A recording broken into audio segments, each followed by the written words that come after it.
So ಇದಕ್ಕೆ ಒಂದು ಯಾವುದೋ ಒಂದು ಎಲ್ಲ ಪೂರ್ತಿ ಜನರಲ್ ಆಗಿ ಹೇಳ್ತಾರೆ, ಏನೋ ಒಂದು tears of the old PM ಅಂತ ಅಷ್ಟು ನೆನ್ಪಿಡಿ, ಅದ್ ನೆನ್ಪಿಟ್ಕೊಂಡು ಇನ್ನ ಬರೆದ್ರೆ ಸಾಕು.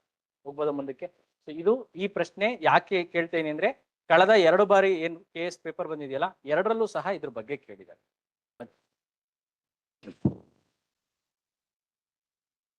Question number 12. Which one of the following is guardian of fundamental right? Easiest of question ಬರೀಬಹುದು. ನೆಕ್ಸ್ಟ್ ಯಾವ್ಯಾವ ಆರ್ಟಿಕಲ್ ಬರುತ್ತೆ ಅದಕ್ಕೆ? Article 32, article 226. ಅಲ್ಲಿ ಹಂಗೆ 2 ಸ್ಟೇಟ್ಮೆಂಟ್ ಹೇಳ್ತೀನಿ, ಅದು ಬರ್ಕೊಳ್ಳಿ. High court plus supreme court, high courts plus supreme court together called as ಏನಂತ ಕರಿತೀವಿ ಇದನ್ನ? ಹೈಯರ್ ಜುಡಿಷಿಯರಿನ ಸಬಾರ್ಡಿನೇಟಾ? Higher judiciary. ಲೋವರ್ ಕೋರ್ಟ್ ಏನಿದಿಲ್ಲ ಅದನ್ನೇಂತ ಕರಿತೀವಿ ನಾವು? ಸಬಾರ್ಡಿನೇಟ್. ಎಲ್ಲಾ ಹೈಕೋರ್ಟ್ಗಳು ಮತ್ತು ಸರ್ವೋಚ್ಚ ನ್ಯಾಯಾಲಯ ಇವಿಷ್ಟನ್ನ ಸೇರಿಸಿದ್ರೆ ನಾವು ಹೈಯರ್ ಜುಡಿಷಿಯರಿ ಅಂತೇಳಿ ಕರಿತೀವಿ. ಆಯ್ತಾ? ಫಂಡಮೆಂಟಲ್ ರೈಟ್ಸ್ ನ ಪ್ರೊಟೆಕ್ಟ್ ಮಾಡೋದಕ್ಕೆ ಯಾರಿಗೆ ಅವಕಾಶ ಇದೆ?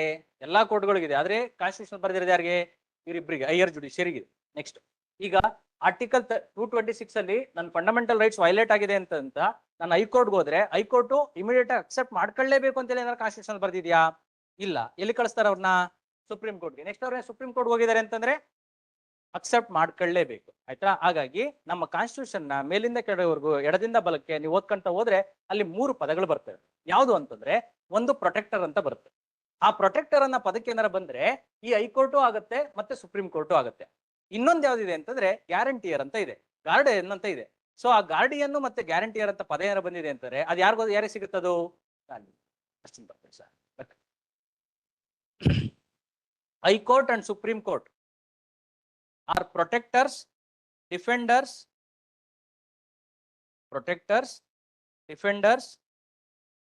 and enforcers of fundamental rights.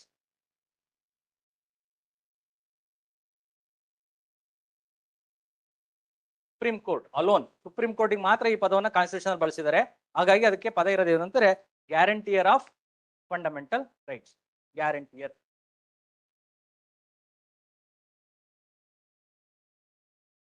of fundamental rights. Next, question number 13. Which of the following statements true with respect to fundamental duties? ಮೂಲಭೂತ ಕರ್ತವ್ಯಗಳಿಗೆ ಸಂಬಂಧಪಟ್ಟಂತೆ ಯಾವ ಸರಿ ಅಲ್ಲ? The legislative process has been provided to enforce these duties. Wrong statement. They are correlative to the legal duties. ಕರೆಕ್ಟಾಗಿ ಹೇಳಬೇಕು. They are correlative to fundamental rights. So ಅಲ್ಲಿ ಬರ್ದಿರೋಂಥ ಪದ ಯಾವುದು ಅಂತಂದ್ರೆ ಲೀಗಲ್ ಡ್ಯೂಟೀಸ್ ಅಂತ ಇದೆ, ಇನ್ನೊಂದು ಫಂಡಮೆಂಟಲ್ ಡ್ಯೂಟೀಸ್ ಅಂತ ಇದೆ. ಫಂಡಮೆಂಟಲ್ ಡ್ಯೂಟಿ ಯಾರಿಗೆ ಅಪ್ಲೈ ಆಗುತ್ತೆ? ಸಿಟಿಸನ್ಸ್ಗ, ನಾನ್ ಸಿಟಿಸನ್ಸ್ಗ? It is applicable only to citizen, not to the non citizen. ಯಾರಿದಾರಲ್ಲ ಭಾರತ ದೇಶವನ್ನು ಹೊರತುಪಡಿಸಿ ವಿದೇಶಿಗರು ಯಾರಿದ್ದಾರೆ ಅವ್ರಿಗೆ ಅನ್ವಯ ಆಗುತ್ತೆ. ಸೊ ಇಲ್ಲಿರೋಂಥ ಫಂಡಮೆಂಟಲ್ ಡ್ಯೂಟೀಸ್ ಏನಿದಾವಲ್ಲ ಇವುಗಳಿಗೆ ಅಬ್ಲಿಗೇಷನ್ ಯಾವ್ದು ಇಲ್ಲ. ಇವನ್ನ ನಾವೇನಂತ ಕರಿತೀವಿ ಅಂತಂದ್ರೆ ಮಾರಲ್ ಡ್ಯೂಟೀಸ್ ಅಂತ ಕರಿತೀವಿ. ಇದನ್ನ ನೀನ್ ಮಾಡಬೇಕು, ಮಾಡಿದ್ರೆ ನಿನ್ ಜೀವನ ಅಥವಾ ಭಾರತ ದೇಶ ಸುಗಮವಾಗಿ ಕೆಲಸ ನಿರ್ವಹಿಸುತ್ತೆ ಅನ್ನೋದಷ್ಟೇನೆ. ಇದು ಮಾರಲ್ ಡ್ಯೂಟೀಸ್. ಇವುಗಳನ್ನ ಇಂಪ್ಲಿಮೆಂಟ್ ಮಾಡೋದಿಕ್ಕೆ ಯಾವುದೇ ರೀತಿಯಾದಂತಹ ಲೀಗಲ್ ಪ್ರೊಸೀಜರ್ ಏನಿದೆಯಲ್ಲ ಅವುಗಳಿಲ್ಲ. ಸರಿನಾ? ಫಂಡಮೆಂಟಲ್ ಡ್ಯೂಟೀಸ್ ನಾವು ಎನ್ಫೋರ್ಸೇಬಲ್ ಅಂತ ಕರಿತೀವ, ನಾನ್ ಎನ್ಫೋರ್ಸೇಬಲ್ ಅವು ಜಸ್ಟಿಸೇಬಲ್, ನಾನ್ ಜಸ್ಟಿಸೇಬಲ್ ಈಗ ಹೇಳಿ. ಈ ರೀತಿಯಾಗಿರುವಂತಹ ಫಂಡಮೆಂಟಲ್ ಡ್ಯೂಟೀಸ್ ಏನಿದಾವಲ್ಲ ಇವು ಮಾರಲ್ ಡ್ಯೂಟೀಸ್ ಅಷ್ಟೇನೆ. ನನ್ನ ಇಚ್ಛೆಯಂತೆ ನಾನು ಮಾಡಬೇಕು. ಇವುಗಳಿಗೆ ಈಗ ಸಪೋಸ್ ನಾನು ಏನಾದ್ರೂ ನ್ಯಾಷನಲ್ ಆಂಥಮ್ ಏನಿದೆಯಲ್ಲ ಈ ಆಂಥಮ್ಗೆ ನಾನು ಈ ಒಂದು ಮರ್ಯಾದೆಯನ್ನ ಕೊಟ್ಟಿಲ್ಲ, ಅಥವಾ ನ್ಯಾಷನಲ್ ಈ ಒಂದು ಎಂಬ್ಲಮ್ ಏನಿದೆ ಇವುಗಳಿಗೆ ನಾನು ಮರ್ಯಾದೆ ಕೊಟ್ಟಿಲ್ಲ ಅಂತಂದ್ರೆ ಇವುಗಳನ್ನ ನಾನು ನೇರವಾಗಿ ಫಂಡಮೆಂಟಲ್ ಡ್ಯೂಟಿ ಆಧಾರದ ಮೇಲೆ ನಂಗೆ ಶಿಕ್ಷೆ ಕೊಡಕ್ ಸಾಧ್ಯ ಇಲ್ಲ. ಯಾವ್ದ್ರ ಮೇಲೆ ಕೊಡ್ಬೇಕು? ಅವರು ಬೇರೆ ಆಕ್ಟ್ ಮತ್ತೆ ಲಾಸ್ ಏನಿದಾವಲ್ಲ ಇವುಗಳ ಮೇಲೆ ಕೊಡ್ಬೇಕಷ್ಟೇನೆ.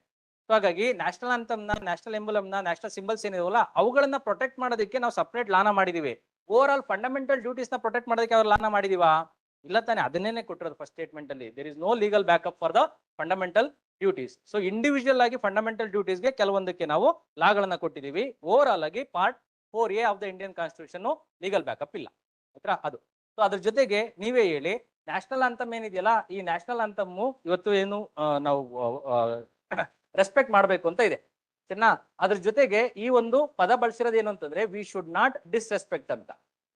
ಈ ಡಿಸ್ರೆಸ್ಪೆಕ್ಟ್ ಅನ್ನೋದಕ್ಕೆ ನಿಮಗೆ ಯಾವ ಕೇಸ್ನ ಎತ್ಕೊಂತಾರೆ ಅಂತಂದ್ರೆ, ಈಗೆಲ್ಲ ನ್ಯಾಷನಲ್ ಅಂತ ಮಾಡ್ತಾ ಇದಾರೆ ಅಂತಂದ್ರೆ ನಾವು ಎದ್ ನಿಂತ್ಕೋಬೇಕು ಅನ್ನೋದು ನಮ್ಮ ಒಂದು moral obligation. So in case ನಿಮ್ಗೆ ಏನಾರ ಕಾಲಿಲ್ಲ ಅಂತಂದ್ರೆ, ನೀವೇನಾರ ಪೂರ್ತಿಯಾಗಿ ಪೇಷಂಟ್ ಆಗಿದ್ದೀರಾ ಅಂತಂದ್ರೆ ಏನದ್ರ ಅರ್ಥ? ಸೊ ಇನ್ ತಮ್ಮ ಇಚ್ಛೆ ಅಂತ ಎದ್ದೇಳಬೇಕು ಅಂತ ಮೊದಲನೇ ಕಂಡೀಷನ್. ಇದು ಮಾರಲ್ ಅಬ್ಲಿಗೇಷನ್, ಇದು ಇದೆಲ್ಲ. ನೆಕ್ಸ್ಟ್ ಎರಡನೇದು ಏನು ಅಂತಂದ್ರೆ, ಯಾರಾದ್ರೂ ರಾಷ್ಟ್ರಗೀತೆ ಆಡ್ತವ್ರೆ ಅಂತಂದ್ರೆ ನಾವು ಅಲ್ಲಿ ಏನೋ ನಡ್ಕೊಂಡು ಹೋಗ್ತಾ ಇರ್ತೀವಿ, ನಿಂತ್ಕೋಬೇಕು ನಿಧಾನಕ್ಕೆ ಅಥವಾ ನಮ್ಮ ಕೆಲಸವನ್ನ ಮಾಡ್ದಂಗೆ ಪೂರ್ತಿಯಾಗಿ ಬಿಟ್ಟು ಅದ್ರ ಕಡೆಗೆ ಇರ್ಬೇಕು ಅಂತ ಏನಾರ ಇದೆಯಾ? ಸರಿ, ನೀವು ಅಲ್ಲಿರೋ ಪದ ಏನು ಅಂತಂದ್ರೆ ವಿ ಶುಡ್ ನಾಟ್ ಡಿಸ್ರೆಸ್ಪೆಕ್ಟ್. ಯಾರೋ ರಾಷ್ಟ್ರಗೀತೆ ಆಡ್ತವ್ರೆ ಅಂತಂದ್ರೆ ಪಕ್ಕದಲ್ಲಿ ನಾವು ಡಿಜೆ ಹಾಕಂಗಿಲ್ಲ ಅಥವಾ ತಮಟೆ ಬಾರ್ಸಂಗಿಲ್ಲ, ಅದು ಅದರ ಅರ್ಥ. ಸರಿನಾ?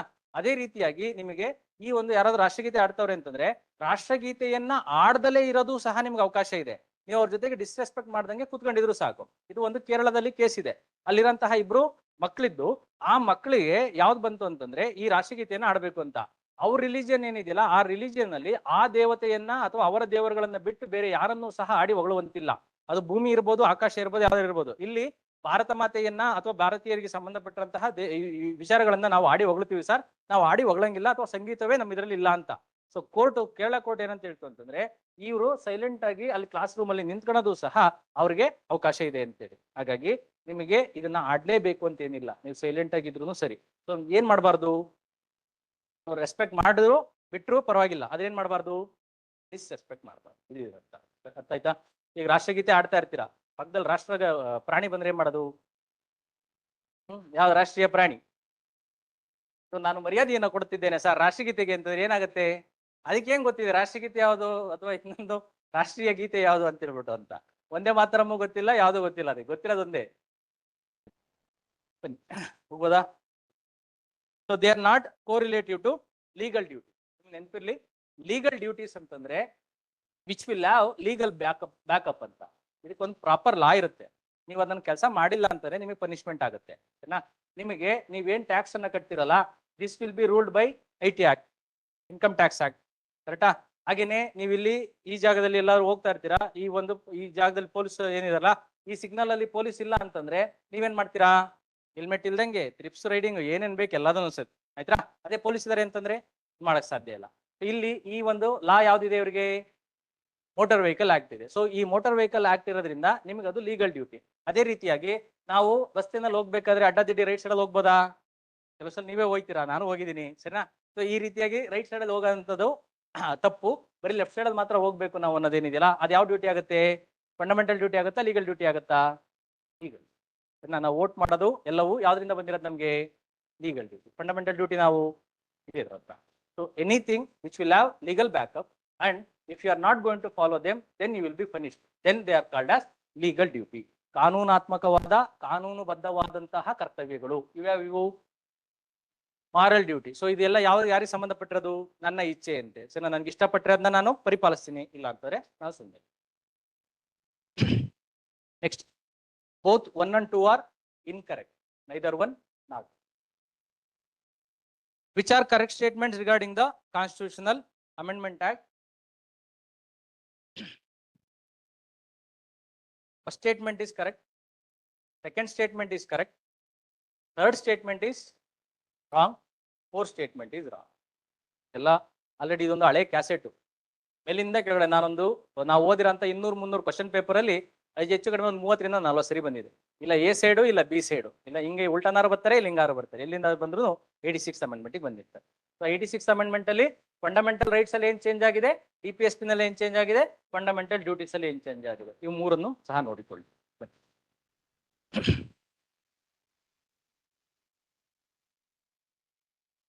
ಇಂಡಿಯನ್ ಕಾನ್ಸ್ಟಿಟ್ಯೂಷನ್ ಅಲ್ಲಿ ಪಾರ್ಟ್ 7 ಇದೆಯಾ? ಇದು ಲಾಸ್ಟ್ KPSC ನಲ್ಲಿ ಕೇಳಿದಂತ ಪ್ರಶ್ನೆ. ಪಾರ್ಟ್ 7 ಇದೆಯಾ? ಇಲ್ಲ ತಾನೆ? ಸೊ ಈಗ ಪಾರ್ಟ್ 7 ಇಲ್ಲ ಅಂತಂದ್ರೆ ಅಥವಾ ಯಾವ್ದಾದ್ರು ಆರ್ಟಿಕಲ್ ನ ತೆಗ್ದಿದ್ದಾರೆ ಅಂತಂದ್ರೆ ಈ ಆರ್ಟಿಕಲ್ಸ್ ನೇಮ್ಗಳು ಏನಿದಾವಲ್ಲ ಆ ನೇಮ್ಗಳನ್ನ ಚೇಂಜ್ ಮಾಡ್ತಾರೋ ಇಲ್ಲ ಹಂಗೆ ಕಂಟಿನ್ಯೂ ಮಾಡ್ತಾರೋ? ಪಾರ್ಟ್ 7 ಇಲ್ಲ ಅಂತಂದ್ರೆ ಮೇಲ್ಗಡೆ ಎಲ್ಲದನ್ನು ತೆಗೆದು 8 ಅಲ್ಲಿ ಇರೋದನ್ನ 7 ಗೆ ಹಾಕಬೇಕು, 9 ಅಲ್ಲಿ ಇರೋದನ್ನ 8 ಗೆ ಹಾಕಬೇಕು. ಇಲ್ಲ ತಾನೆ? ಆ ರೀತಿಯಾಗಿ ಮಾಡೋದಿಲ್ಲ. ಯಾಕೆ ಮಾಡೋದಿಲ್ಲ ಅಂದ್ರೆ ಯಾವ ಕಾನ್ಸ್ಟಿಟ್ಯೂಷನ್ ಹಿಂಗ್ ಮಾಡೋದಿಲ್ಲ. ಅವಾಗ ಏನಾಗುತ್ತೆ ಅಂತಂದ್ರೆ ನಾವು ಗಣಪನ ಮಾಡಕ್ ಹೋಗಿ ಅವ್ರ ಅಪ್ಪನ ಮಾಡ್ದಂಗ ಆಗುತ್ತೆ. ಅದಕ್ಕೋಸ್ಕರ ಒಂದನ್ನ ಚೇಂಜ್ ಮಾಡಕ್ ಹೋಗಿ ಪೂರ್ತಿಯಾಗಿ ಇರಬರದೆಲ್ಲ ಚೇಂಜ್ ಮಾಡ್ಕೊಂಡು ಕೂತ್ಕೋಬೇಕು. ಹಾಗಾಗಿ ಮಾಡೋದಿಲ್ಲ. ಹಾಗಾಗಿ ಯಾವ್ದು ರಿಪೀಲ್ ಆಗುತ್ತಲ್ಲ ಅದನ್ನ ರಿಪೀಲ್ ಆಗಿರೋದನ್ನ ಬಿಟ್ಬಿಡ್ತಾರೆ. ಸೊ ಆರ್ಟಿಕಲ್ ರಿಪೀಲ್ ಆಗಿದೆ ಅಂತಂದ್ರೆ ಆರ್ಟಿಕಲ್ ನ ತೆಗೆದು ಹಾಕ್ತಾರೆ.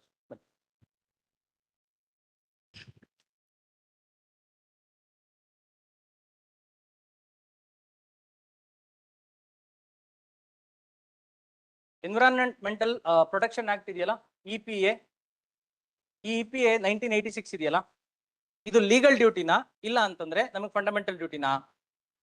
ಇದು ಫಂಡಮೆಂಟಲ್ ಡ್ಯೂಟಿನಲ್ಲೂ ಇದೆ ಎನ್ವಿರಾನ್ಮೆಂಟ್ ಪ್ರೊಟೆಕ್ಷನ್ ಅಂತ, ಅದ್ರ ಜೊತೆಗೆ ಏನಿದೆ ಇದಕ್ಕೆ ಬ್ಯಾಕಪ್ ಇಲ್ಲಿದೆ. ಸೊ ಇಲ್ಲಿ ಬರ್ದವ್ರು ಅಂತಂದ್ರೆ ನಾನೇನಾದ್ರು ಪೊಲ್ಯೂಟ್ ಮಾಡ್ತಾ ಇದೀನಿ ಅಥವಾ ಏರ್ ಪೊಲ್ಯೂಷನ್ ವಾಟರ್ ಪೊಲ್ಯೂಷನ್ ಆದ್ರೆ ನನಗೆ ಪನಿಷ್ಮೆಂಟ್ ಯಾವ್ದ್ರ ಮೇಲೆ ಆಗುತ್ತೆ? EPA ಮೇಲೆ ಆಗುತ್ತೆ ಇಲ್ಲ ಫಂಡಮೆಂಟಲ್ ಡ್ಯೂಟೀಸ್ ಮೇಲೆ ಆಗುತ್ತಾ? EPA ಮೇಲೆ ಆಗುತ್ತೆ. ಇದನ್ನ ನಾವು ಲೀಗಲ್ ಡ್ಯೂಟಿ ಅಂತ ಕರಿತೀವಿ. ನೆಕ್ಸ್ಟ್, ನನಗೆ ಈ ಸಂಸ್ಥೆ ಏನಾದ್ರು ದುಡ್ಡನ್ನ ಕೊಡ್ತಾ ಇದೆ ಅಂತಂದ್ರೆ ನಾನು 10% ಟ್ಯಾಕ್ಸ್ ನ ಕಟ್ಟಬೇಕು. ಸರ್, ಈ 10% ಟ್ಯಾಕ್ಸ್ ನ ಗೌರ್ಮೆಂಟ್ ಇಮಿಡಿಯೇಟ್ ಆಗಿ ನಾನು ಕಟ್ತಾ ಇದ್ದೀನಿ. ಇದು ನನಗೆ ಫಂಡಮೆಂಟಲ್ ಡ್ಯೂಟಿನಾ ಇಲ್ಲ ಲೀಗಲ್ ಡ್ಯೂಟಿನಾ? Legal duty. ಸೊ ನಾನು ಟ್ಯಾಕ್ಸ್ ನ ಕಟ್ಟಿಲ್ಲ, ಅದು ರಿಫ್ಲೆಕ್ಟ್ ಆಗಿಲ್ಲ ನನಗೆ ನನ್ನ ಇನ್ಕಮ್ ಅಲ್ಲಿ ಅಂತಂದ್ರೆ ದೆನ್ ನನಗೆ ಅವರು ಇದನ್ನ ಫೈನ್ ಹಾಕೋದಕ್ಕೆ ಸಾಧ್ಯತೆ ಇದೆ. ಅರ್ಥ ಆಯ್ತಾ? ಇವು ಲೀಗಲ್ ಡ್ಯೂಟೀಸ್. ನೆಕ್ಸ್ಟ್, ಇನ್ನೊಂದು ಕಾರ್ಪೊರೇಟ್ ಸೋಷಿಯಲ್ ರೆಸ್ಪಾನ್ಸಿಬಿಲಿಟಿ ಇದೆ. ಸರಿನಾ? ಇದು ಲೀಗಲ್ ಡ್ಯೂಟಿನಾ ಫಂಡಮೆಂಟಲ್ ಡ್ಯೂಟಿನಾ? ಇಲ್ಲೀಗಲ್. ಇದು ಲೀಗಲ್ ಡ್ಯೂಟಿ ಇದು. ಸರಿನಾ? ಕಂಪನಿ ಆಕ್ಟ್ ಏನಿದೆಯಲ್ಲ, ಕಂಪನಿ ಆಕ್ಟ್ ಏನಂತ ಹೇಳುತ್ತೆ ಅಂತಂದ್ರೆ ನಿಮಗೆ ಬಂದಿರೋಂಥ ಗ್ರಾಸ್ ರೆವೆನ್ಯೂ ಏನಿದೆ ಅಥವಾ ಇನ್ಕಮ್ ಏನಿದೆಯಲ್ಲ ಅದರಲ್ಲಿ 2% ಅನ್ನ ನೀವು ಸೋಶಿಯೋ ಎಕನಾಮಿಕ್ ಆಕ್ಟಿವಿಟೀಸ್ ಅಲ್ಲಿ ಇನ್ವೆಸ್ಟ್ ಮಾಡಬೇಕು ಅಂತ. ಸೊ ಈ 2% ಅನ್ನ ಇನ್ವೆಸ್ಟ್ ಮಾಡಬೇಕು ಅಂತೇಳಿ ಯಾವ್ದ್ರಲ್ಲಿದೆ ಅಂತಂದ್ರೆ ಈ ಕಂಪನಿ ಆಕ್ಟ್ ಅಲ್ಲಿ ಇದೆ. ಈಗ ಹೇಳಿ, ಈ CSR ಅನ್ನೋದು ಯಾವ್ದಕ್ ಬರುತ್ತೆ? ಫಂಡಮೆಂಟಲ್ ಡ್ಯೂಟಿನಾ ಲೀಗಲ್ ಡ್ಯೂಟಿನಾ? ಲೀಗಲ್ ಡ್ಯೂಟಿ ಅಷ್ಟೇ. ನೆಕ್ಸ್ಟ್ ಕ್ವಶನ್ ನಂಬರ್ 14 ಆಯ್ತಲ್ಲ, 15 ಆಕ್ಚುಯಲ್ ಕ್ವಶನ್ ಇದೆ. EPSP ನೀವು ಓದಿರ್ತೀರಾ, ಅದ್ರಲ್ಲಿ ನೀವೇನೇ ಹೇಳಿ. 2 ಕರೆಕ್ಟ್ಲಿ ಮ್ಯಾಚ್ಡಾ 3 ಕರೆಕ್ಟ್ಲಿ ಮ್ಯಾಚ್ಡಾ?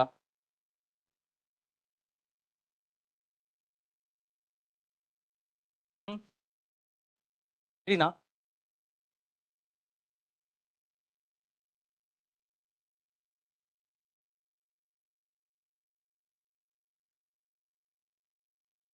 ಆರ್ಟಿಕಲ್ 45 ನ ಕರೆಕ್ಟ್ ಆಗಿ ನೋಡಿ. ಕರೆಕ್ಟ್ ಆಗಿದ್ಯಾ? ಕತೆ ಆಯ್ತಲ್ಲ, ಇಷ್ಟ ತನಕ ಓದಿರೋದು. ಸೀತೆಗೂ ರಾಮಂಗೂ ಏನಂದ್ರೆ ತಾಮನ್ ಇಟ್ರ ಅಲ್ಲಿಗೆ. ಆಯ್ತಾ? ಅಲ್ಲಿ ನೀವು DPSP ಅನ್ನೋದು ಏನಿದೆ, ಆ DPSP ನಲ್ಲಿ ಇದ್ದಂತಹ ಅಂಶವನ್ನ ತೆಗೆದು ಎಲ್ಲಿ ಹಾಕಿದೀವಿ ಅಂತಂದ್ರೆ ಆರ್ಟಿಕಲ್ 21 ಹೇಗೆ ಹಾಕಿದೀವಿ.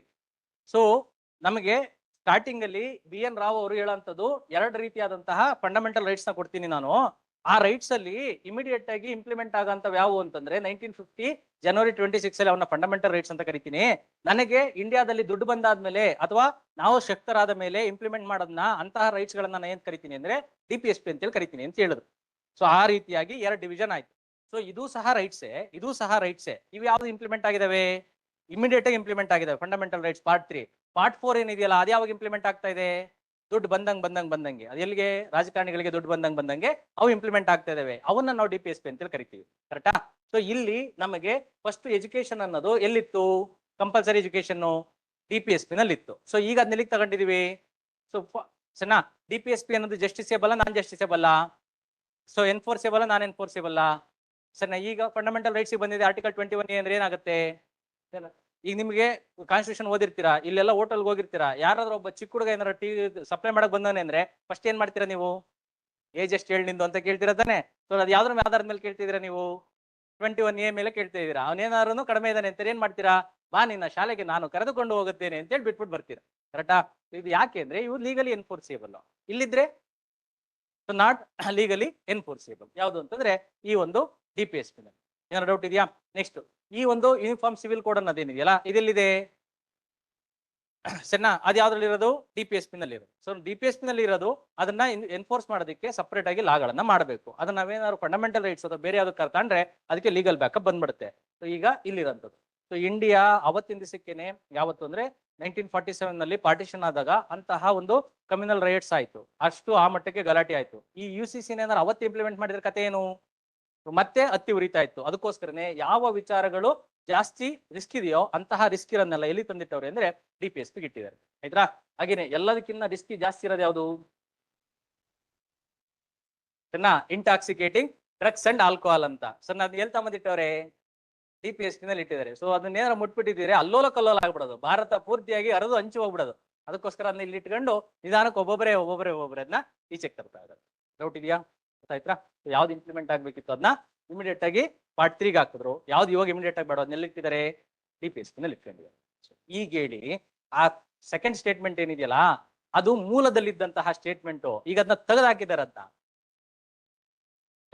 Free provision for free and compulsory education. So free and compulsory education ಅಂತ ಎಲ್ಲಿದೆ? ನಮ್ಗೆ ಈಗ ಎಲ್ಲಿ ಓದ್ತೀವಿ ನಾವು? ಆರ್ಟಿಕಲ್ 21 ಏನ್ ಹೇಳ್ತಾನೆ, ಅಲ್ಲೇನಂತ ಇದೆ ಸ್ಟೇಟ್ಮೆಂಟು, ಅರ್ಲಿ ಚೈಲ್ಡ್ಹುಡ್ ಕೇರ್ ಅಂತ ತಾನೇ ಇರೋಂಥದ್ದು. ECC, ನೀವು ಎಲ್ಲಿ ಕೂತಿದ್ರಲ್ಲ ಈ ಜಾಗ, ಇಲ್ಲಿಂದ ಅಲ್ಲಿ ಪಕ್ಕದಲ್ಲಿ ಒಂದು ಅರಳಿ ಮರ ಇದೆಯಲ್ಲ, ಅರಳಿ ಮರದಿಂದ ಅಲ್ಲಿ ಡ್ರೈ ಫ್ರೂಟ್ಸ್ ಅಂಗಡಿ ಇದೆ, ಅದ್ರ ಮೇಲ್ಭಾಗದಲ್ಲಿ ನೀವೇನಾದ್ರು ನೋಡೋದ್ರಲ್ಲಿ ಒಂದು ಬೋರ್ಡ್ ಕಾಣುತ್ತೆ, ಅರ್ಲಿ ಚೈಲ್ಡ್ಹುಡ್ ಕೇರ್ ಅಂತ ಹೇಳ್ಬಿಟ್ಟು ಅಂತ. ಅದು ಯಾವ್ದು ಅಂತಂದ್ರೆ ಇದೇನೆ, ನಾನು ಅದು DPSP ಒಳಗಡೆ ಇರೋದು. ಆ ಸ್ಟೇಟ್ಮೆಂಟ್ ಇಲ್ಲ, 45 ತೆಗ್ದಿದ್ದಾರೆ. 3 ಮತ್ತೆ 4 ಇದೆ. ಡೌಟ್ ಇದೆಯಾ? ನೆಕ್ಸ್ಟ್ ಫಸ್ಟ್ ಒನ್ ಹೇಳಿ ಕರೆಕ್ಟಾಗಿ, ಯಾವುದು? 39A 47. 39A ನಲ್ಲಿ ನಿಮ್ಗೆ ಫ್ರೀ ಲೀಗಲ್ ಏಡ್ ಅಂತ ಬರುತ್ತಾ? ಫ್ರೀ ಜಸ್ಟಿಸ್ ಲೀಗಲ್ ಏಡ್ ಅಂತ ಬರುತ್ತಾ? ಅಮೆಂಡ್ಮೆಂಟ್ ಬಿಟ್ಬಿಡಿ, ರೈಟ್ ಸೈಡ್ ಕಾಲಮ್ ಇದೆಯಲ್ಲ ಅದನ್ನ ನೋಡಿ, free legal aid 39A amendments numbers. ಆಯ್ತು ಬನ್ನಿ, first one correct, first one wrong, second one wrong, third and fourth are correct, only 2. Next question number 16. On 26 November 1949, which of the following provisions of Indian Constitution came into effect? ಯಾವುದು ಅವತ್ತಿನ ದಿವಸಕ್ಕೆ ಕಾರ್ಯರೂಪಕ್ಕೆ ಬಂದಿದೆ ಅಂತ? Citizenship ಬಂತಾ? First election ಬಗ್ಗೆ ಮಾತಾಡ್ತಾರಾ? Next provisional parliament ಬಗ್ಗೆನೂ ಮಾತಾಡ್ತಾರೆ. ಒಂದೇ ಒಂದ್ರ ಬಗ್ಗೆ ಮಾತಾಡೋದಿಲ್ಲ, ಯಾವುದು ಅಂತಂದ್ರೆ ಫಂಡಮೆಂಟಲ್ ರೈಟ್ಸ್. ಸೊ ಈ ಫಂಡಮೆಂಟಲ್ ರೈಟ್ಸ್ ಒಂದನ್ನ ಬಿಟ್ಟು ಮಿಕ್ಕಿರೋದೆಲ್ಲ ಅವತ್ತಿನ ದಿವಸಕ್ಕೆ ಕಾರ್ಯರೂಪಕ್ಕೆ ಬಂದಿದೆ. ನೀವೇ ಹೇಳಿ, ಲಕ್ಷ್ಮೀಕಾಂತ್ ಬುಕ್ ನ ಓದ್ಬೇಕಾದ್ರೆ ಫಸ್ಟ್ ಓಪನ್ ಮಾಡ್ದಂಗೆ ತಲೆನೋವಾಗಂತ ಪೇಪರ್ ಯಾವುದು ಅಥವಾ ಚಾಪ್ಟರ್ ಯಾವುದು? Fundamental rights. ಅದ್ರ ಜೊತೆ ಇನ್ನೊಂದು ಯಾವುದು? ಪಾರ್ಲಿಮೆಂಟ್. ಇವೆರಡನ್ನ ಮುಗಿಸಿದಿರಾ ಅಂತಂದ್ರೆ ಯಪ್ಪ ಇವತ್ತು ನಂಗೆ ಜೀವ ಸಮಾಧಾನ ಆಯ್ತು ಅಂತ ಅನ್ಸುತ್ತೆ ತಾನೆ? ಈಗ ನೀವೇ ಹೇಳಿ, ಲೆಂತಿಯಸ್ಟ್ ಚಾಪ್ಟರ್ ಯಾವುದು? ಇದೊಂದು ಮತ್ತೆ ಇದೊಂದು. ಲೆಂತಿಯಸ್ಟ್ ಇದೆ ಅಂತಂದ್ರೆ ಚರ್ಚೆ ಜಾಸ್ತಿ ನಡೆದಿರುತ್ತಾ ಕಡಿಮೆ ನಡೆದಿರುತ್ತಾ? ಚೆನ್ನಾಗಿ ಸಿಕ್ಕಾಬಟ್ಟೆ ಯಾವ್ದನ್ನ ಹಾಕ್ಬೇಕು, ಯಾವ್ದನ್ನ ಬಿಡಬೇಕು, ಯಾವ್ದನ್ನ ತಗೋಬೇಕು, ಯಾವ್ದನ್ನ ತಗೋಬಾರ್ದು ಅಂತೇಳಿ BN ರಾವ್ ಮತ್ತೆ ಬೇರೆ ಬೇರೆ ಕಾನ್ಸ್ಟಿಟ್ಯೂಂಟ್ ಅಸೆಂಬ್ಲಿ ಮೆಂಬರ್ಸ್ ಏನಿದಾರಲ್ಲ ಅವರೆಲ್ಲ ಅತಿ ದೊಡ್ಡದಾದ ಚರ್ಚೆನ ನಡೆಸಿದ ಮೇಲೆ ಈ ಫಂಡಮೆಂಟಲ್ ರೈಟ್ಸ್ ನ ಅದು ಅಪ್ಲೈ ಮಾಡಬೇಕು. ಆ ಫಂಡಮೆಂಟಲ್ ರೈಟ್ಸ್ ಅಲ್ಲಿ ಯಾವ್ಯಾವ ಪ್ರಾವಿಷನ್ ಇರಬೇಕಲ್ಲ ಅಳದು ತೂಗಿ ನೋಡಿ ಹಾಕೊಂಡಿದ್ದಾರೆ. ಹಾಗಾಗಿ ಯಾವ್ದು ಲೇಟ್ ಆಯ್ತು? ಫಂಡಮೆಂಟಲ್ ರೈಟ್ಸ್ ಲೇಟ್ ಆಯ್ತು. ಮಿಕ್ಕಿರೋದೆಲ್ಲ 1949 ನಲ್ಲೇ ಬಂತು, ಇದು 1950 ನಲ್ಲಿ ಬಂದು. ಅಲ್ಲಂಗೆ ಬರೀರಿ, November 26, 1949 ಕಾನ್ಸ್ಟಿಟ್ಯೂಷನಲ್ ಡೇ ಅಂತ ಕರಿತೀವಿ.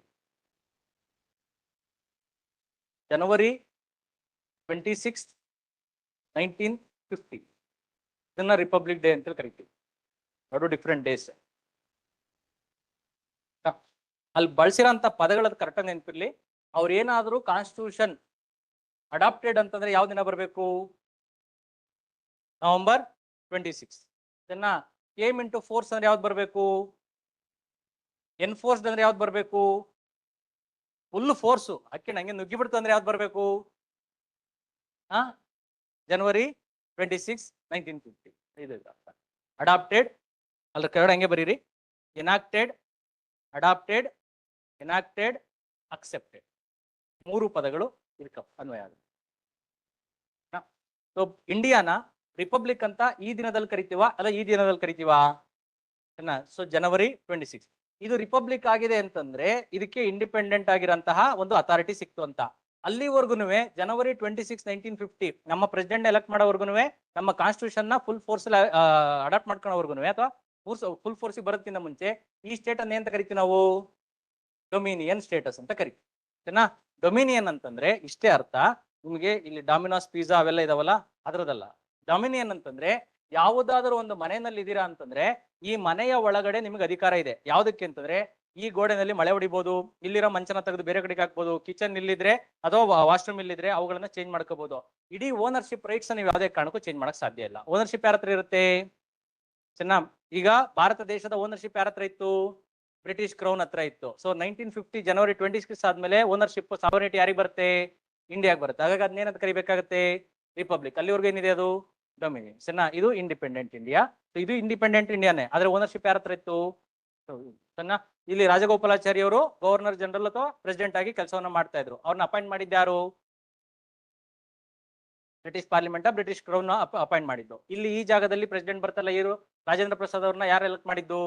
ಕಾನ್ಸ್ಟಿಟ್ಯೂಂಟ್ ಅಸೆಂಬ್ಲಿ ಏನಿತ್ತಲ್ಲ ಅವರೇ ತಾನೇ ಇದು ಮಾಡಿರೋದು. Next question number 16 option B. 1, 2, 3 are correct. Fourth one is wrong. Question number 17. Consider the following statements about passive euthanasia. With the current issues related to ನೀವೇ ಹೇಳಿ. 2 1 4 3 na. Supreme Court never allowed passive euthanasia in India. Wrong statement ತಾನೇ ಅದು. ಯಾರ ಕೇಸಲ್ಲಿ ಕೊಟ್ಟಿದ್ದಾರೆ ಹೇಗೆ ಹೇಳ್ಬೇಕು? ಇವ್ರ ಕೇಸಲ್ಲಿ ಕೊಟ್ರ ಕೊಟ್ಟಿಲ್ಲ ಹೇಳ್ಬೇಕು ಬೇಗ.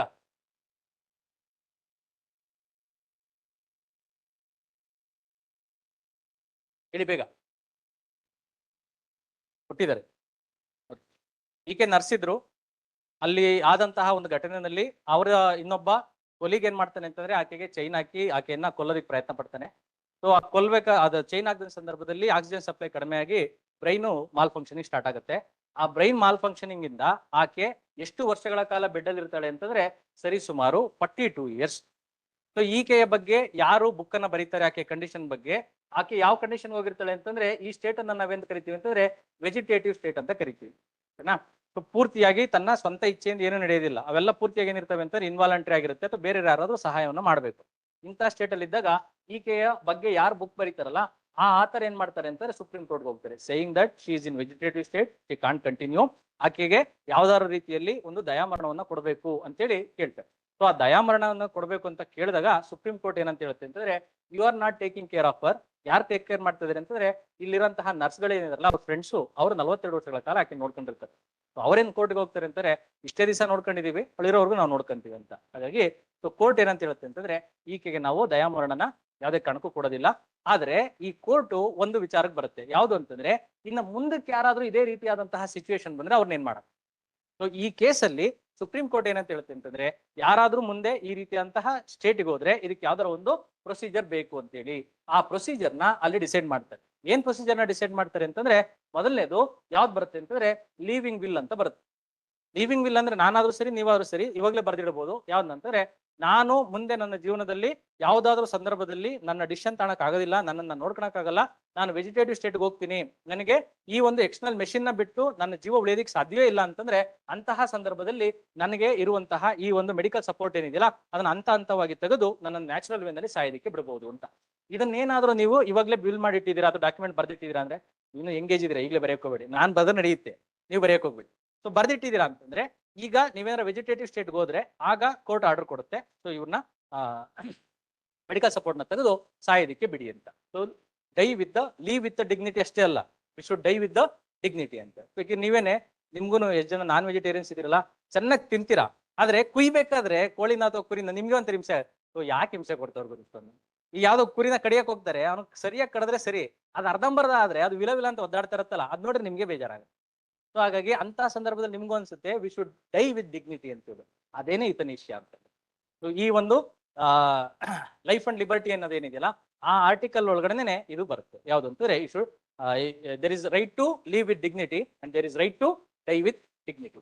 ಸೊ ಈ ಕೇಸಲ್ಲಿ ಯಾವ್ದ್ರ ಬಗ್ಗೆ ಮಾತಾಡ್ತಾರೆ ಅಂತಂದ್ರೆ ಯಾವ್ದು ಅಂತಂದ್ರೆ ಪ್ಯಾಸಿವ್ ಯುಥನೇಶಿಯಾ ಬಗ್ಗೆ ಮಾತಾಡ್ತಾರೆ. ನೆನಪಿರ್ಲಿ, ಯುಥನೇಶಿಯಾದಲ್ಲಿ 2 ರೀತಿ ಇದೆ, ಒಂದು ಆಕ್ಟಿವ್ ಯುಥನೇಶಿಯಾ, ಇನ್ನೊಂದು ಪ್ಯಾಸಿವ್ ಯುಥನೇಶಿಯಾ. ಈ ಒಂದು ಆಕ್ಟಿವ್ ಯುಥನೇಶಿಯಾ ಅಂತಂದ್ರೆ ಇಂಟೆನ್ಷನ್ ಅಲ್ಲಿ ಒಬ್ಬ ವ್ಯಕ್ತಿಗೆ ನಾವು ಯಾವುದೇ ಒಂದು ಇದನ್ನ ಕೊಡುವಂಥದ್ದು, ಯಾವ್ದು ಔಷಧಿಯನ್ನ ಕೊಟ್ಟು ಅದನ್ನ ಕೊಲ್ಲುವಂಥದ್ದು. ಸೊ ಇದು completely criminal activity, illegal activity, you are punishable under this. Active euthanasia ಇಂಡಿಯಾದಲ್ಲಿ ಇಲ್ಲ.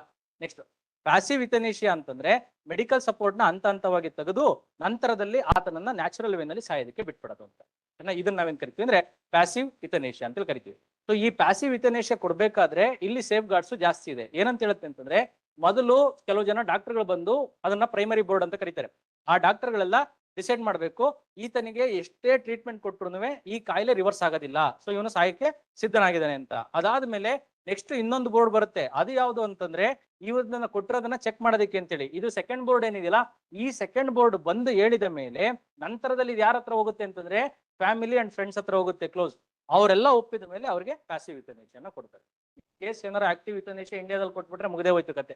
ಯಾರನ್ನ ಒಬ್ಬರನ್ನ ತಗೊಂಡಾಗ ಹಾಸ್ಪಿಟ್ಲಿಗೆ ಹಾಕೋದು, ಆಸ್ತಿ ಪಾಸ್ತಿ ಇರುತ್ತೆ, ಡಾಕ್ಟರ್ ಕೇಳಿ ಬರ್ಸೋದು ರಿಪೋರ್ಟ್ನ, ಮತ್ತೆ ರಿವರ್ಸ್ ಆಗಲ್ಲ ಅಂತೇಳಿ ಅವ್ನು ಇಂಜೆಕ್ಷನ್ ಕೊಟ್ರೆ ಏನಾಯ್ತು ಕತೆ, ಮುಗೀತು. ಸೊ ಈಗ ಸ್ವಂತ ಅಣ್ಣ ತಂದಿರ್ನೇ ಕೊಲ್ಲಂತ ಸಮಯದಲ್ಲಿ ಇಲ್ಲಿ ಬಂದ್ರೆ ಯಾವ್ದಿದೆ ಪ್ಯಾಸಿವ್ ಯುಥನೇಶಿಯಾ. ಸೊ ಯಾವ ಕೇಸಲ್ಲಿ ಅದನ್ನ ಡಿಸೈಡ್ ಮಾಡಿದ್ರು, ಅರುಣಾ ಶಾನ್ಭಾಗ್. ಬಟ್ ಅವ್ರಿಗೆ ಪ್ಯಾಸಿವ್ ಯುತನೇಶಿಯಾ ಆಗ ಕೊಟ್ರ? ಇಲ್ಲ, ಅವ್ರು ನ್ಯಾಚುರಲ್ ವೇನಲ್ಲೇ ಸತ್ತೋದ್ರು. ಆಯ್ತಾ? ಅದಾದ ಮೇಲೆ ಈಗ ರೀಸೆಂಟ್ ಕೇಸ್ ಯಾವುದು? ಹರ್ಷಿತ್ ರಾಣಾ ಕೇಸ್. ಈ ಕೇಸಲ್ಲಿ ಸುಪ್ರೀಂ ಕೋರ್ಟ್ ಆರ್ಡರ್ನ ಕೊಡ್ತು, we shall go for passive euthanasia. Active euthanasia doubt ಇದೆಯಾ?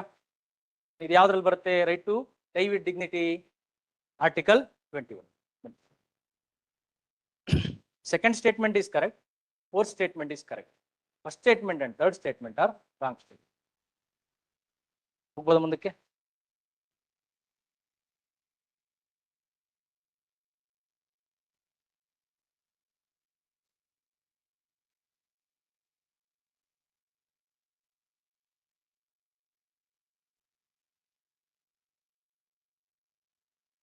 ಕೆಲವು ಸಂದರ್ಭದಲ್ಲಿ ನಾವು ರೈಟ್ಸ್ ನ ಓದ್ಬೇಕಾದ್ರೆ ಪಾಸಿಟಿವ್ ರೈಟ್ಸ್ ಅಂತ ಬರುತ್ತೆ, ನೆಗೆಟಿವ್ ರೈಟ್ಸ್ ಅಂತ ಬರುತ್ತೆ. ಏನಿಂಗಂದ್ರೆ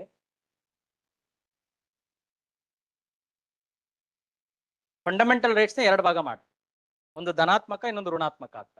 ಏನಂಗಂದ್ರೆ ಪಾರ್ಲಿಮೆಂಟ್ಗೆ ಅಥವಾ ಸ್ಟೇಟ್ ಗವರ್ನಮೆಂಟ್ಗೆ ನೀವು ಮಾಡಿ ಅಂತೇಳಿ ಪವರ್ ಅನ್ನು ಏನ್ ಕೊಡುತ್ತೆ ಅಥವಾ ಕೇಳ್ಕೊಳಂತಲ್ಲ ಅಂತ ರೈಟ್ಸ್ ಏನಂತ ಕರಿತೀವಿ?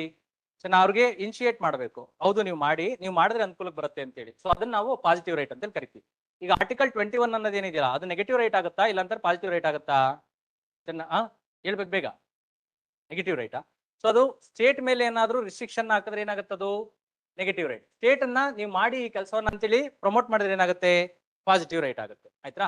ನೆಕ್ಸ್ಟ್ ಅದೇ ರೀತಿಯಾಗಿ ಫಂಡಮೆಂಟಲ್ ರೈಟ್ಸ್ ನ ನಾವೇನಂತ ಕರಿತೀವಿ ಅಂತಂದ್ರೆ, ಕೆಲವೊಂದನ್ನ ಪ್ರೋಗ್ರೆಸಿವ್ ಅಂತೇಳಿ ಕರೀತಾರೆ, ಕೆಲವೊಂದನ್ನ ರಿಗ್ರೆಸಿವ್ ಅಂತೇಳಿ ಕರೀತಾರೆ. ರೈಟ್? ಏನ್ ಪ್ರೋಗ್ರೆಸಿವ್ ರೈಟ್ ಅಂತಂದ್ರೆ,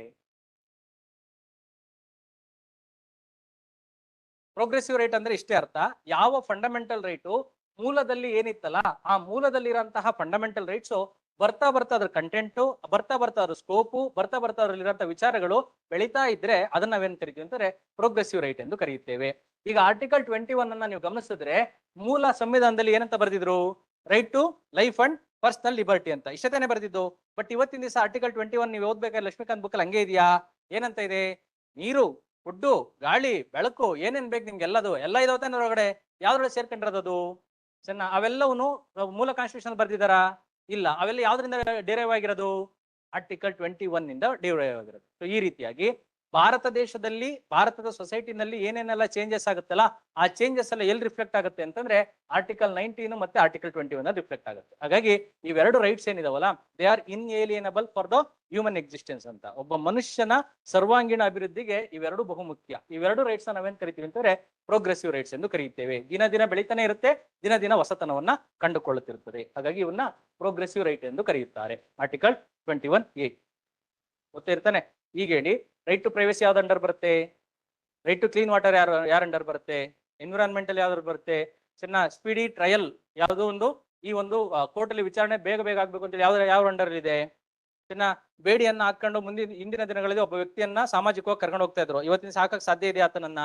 ಯಾವುದೇ ಕಾರಣಕ್ಕೂ ನೀವು ಬೇಡಿಯನ್ನ ಹಾಕೊಂಡು ಪಬ್ಲಿಕ್ ಪ್ಲೇಸ್ ಅಲ್ಲಿ ಕರ್ಕೊಂಡು ಹೋಗಿಲ್ಲ. ಆಯ್ತಾ? ಅವೆಲ್ಲ ಯಾವ್ದು ಅಂಡರ್ ಇದೆ? Article 20. Next, right to suicide ಯಾವ ಅಂಡರ್ ಇದೆ? ಯಾವ್ದ್ರಲ್ಲಿ ಇದೆ? ಆರ್ಟಿಕಲ್ 21 ತಾನೆ. ಈ ಏನಿದೆಯಲ್ಲ ಆ ಒಂದು ಸಲ್ಲೇಖನ ವ್ರತ ಅಂತ ಹೇಳಿ ಕೇಳಿದಿರಲ್ಲ, ಆ ಸಲ್ಲೇಖನ ವ್ರತದ ಬಗ್ಗೆ ರಾಜಸ್ಥಾನ್ ಕೋರ್ಟ್ ಅದನ್ನೇ ಹೇಳಿತ್ತು. ಏನಂತ ಹೇಳಿತ್ತು ಅಂತಂದ್ರೆ, ಇದು this will amount to suicide. ಹಾಗೇನೆ ಆದ ಕಾರಣದಿಂದಾಗಿ ನಾನು ಆರ್ಟಿಕಲ್ 21 ನಲ್ಲಿ ಇದನ್ನ ನಾನು ಕನ್ಸಿಡರ್ ಮಾಡೋದಿಲ್ಲ. ಸೊ ಸಲ್ಲೇಖನ ವ್ರತವನ್ನ ನಾನು ತಿರಸ್ಕರಿಸುತ್ತೇನೆ ಅಂತ ಹೇಳಿ ರಾಜಸ್ಥಾನ್ ಕೋರ್ಟ್ ಹೇಳಿತ್ತು. ಸುಪ್ರೀಂ ಕೋರ್ಟ್ ಬೇರೆ ಸ್ಟ್ಯಾಂಡ್ ನ ತಾಂಟು. ನೀನು ಆರ್ಟಿಕಲ್ 21 ಇಂದ ಅದನ್ನ ನೋಡಂಗಿಲ್ಲ. ನೀನ್ ಯಾವ್ದ್ರಿಂದ ನೋಡ್ಬೇಕು ಅಂತಂದ್ರೆ ಆರ್ಟಿಕಲ್ 25 ಏನಿದೆಯಲ್ಲ ರಿಲಿಜಿಯಸ್ ರೈಟ್ಸ್, ಅದ್ರೊಳಗಡೆಯಿಂದ ನೋಡಿ. ಸೊ ಅದು ಎಸೆನ್ಷಿಯಲ್ ಪ್ರಾಕ್ಟೀಸ್ ಆಫ್ ಜೈನಿಸಮ್ ಇರೋದ್ರಿಂದ ನೀವು ಯಾವುದೇ ಕಾರಣಕ್ಕೂ ಈ ರೀತಿ ಏಕಾಏಕಿ ಅದನ್ನ ತೆಗಿಯಂಗಿಲ್ಲ ಅಂತೇಳಿ ಈ ಹೈಕೋರ್ಟ್, ರಾಜಸ್ಥಾನ ಹೈಕೋರ್ಟ್ ಕೊಟ್ಟಿರಂತ ಜಡ್ಜ್ಮೆಂಟ್ ಏನಿದೆಯಲ್ಲ ಅದನ್ನ ಸ್ಟೇಗ್ ಇಟ್ಟಿದ್ದಾರೆ. ಸುಮಾರು 2015 ಇಟ್ಟಿದ್ದು, ಇನ್ನು 10 ವರ್ಷದಿಂದಲೂ ಚರ್ಚೆ ನಡೀತಾನೆ ಇದೆ. ಮುಂದಕ್ಕೆ ಏನ್ ಬರುತ್ತೆ ಜಡ್ಜ್ಮೆಂಟ್ ನೋಡೋಣ. ಆಯ್ತಾ? Right to suicide is not fundamental right. So right to life is fundamental right. ನಿಮ್ಮ ಜೀವನವನ್ನ ನೀವೇ ತೆಗೆದುಕೊಳ್ಳುವಂತಹ ಅವಕಾಶವನ್ನ ಸಂವಿಧಾನ ಕಲ್ಪಿಸಿಕೊಡುವುದಿಲ್ಲ. ಇನ್ ಕೇಸ್ ನೀವೇನಾರ ಸುಸೈಡ್ ಅಟೆಂಪ್ಟ್ ಮಾಡಿದೀರಾ ಅಂತ ಏನ್ ಮಾಡ್ತಾರೆ? ಪೊಲೀಸರು ಬಂದು ನಿಮ್ಮನ್ನ ಕೆಳಕಿಳಿಸ್ತಾರೆ ಫಸ್ಟ್. ಆಯ್ತಾ? ಕೆಳಕಿಳಿಸ್ಬಿಟ್ಟು ಏನ್ ಮಾಡ್ತಾರೆ ಅಂತಂದ್ರೆ ಸೀದಾ ಜೈಲಿಗೆ ಕರ್ಕೊಂಡು ಹೋಗ್ತಾರೆ. ಜೈಲಿಗೆ ಕರ್ಕೊಂಡೋಗಿ ನಿಮ್ಮನ್ನ ಕೂರಿಸಿ ಅಲ್ಲಿ ನಿಮ್ಗೆ ಶಿಕ್ಷೆಯನ್ನ ಕೊಡ್ತಾರೆ. ನಿಮ್ಗೆ ಯಾವುದೇ ಕಾರಣಕ್ಕೂ ಮತ್ತೆ ವಾಪಸ್ ಇದಿಲ್ಲ. ಸೊ ಅದು ಕ್ರೈಮ್. ಅದು ಬನ್ನಿ.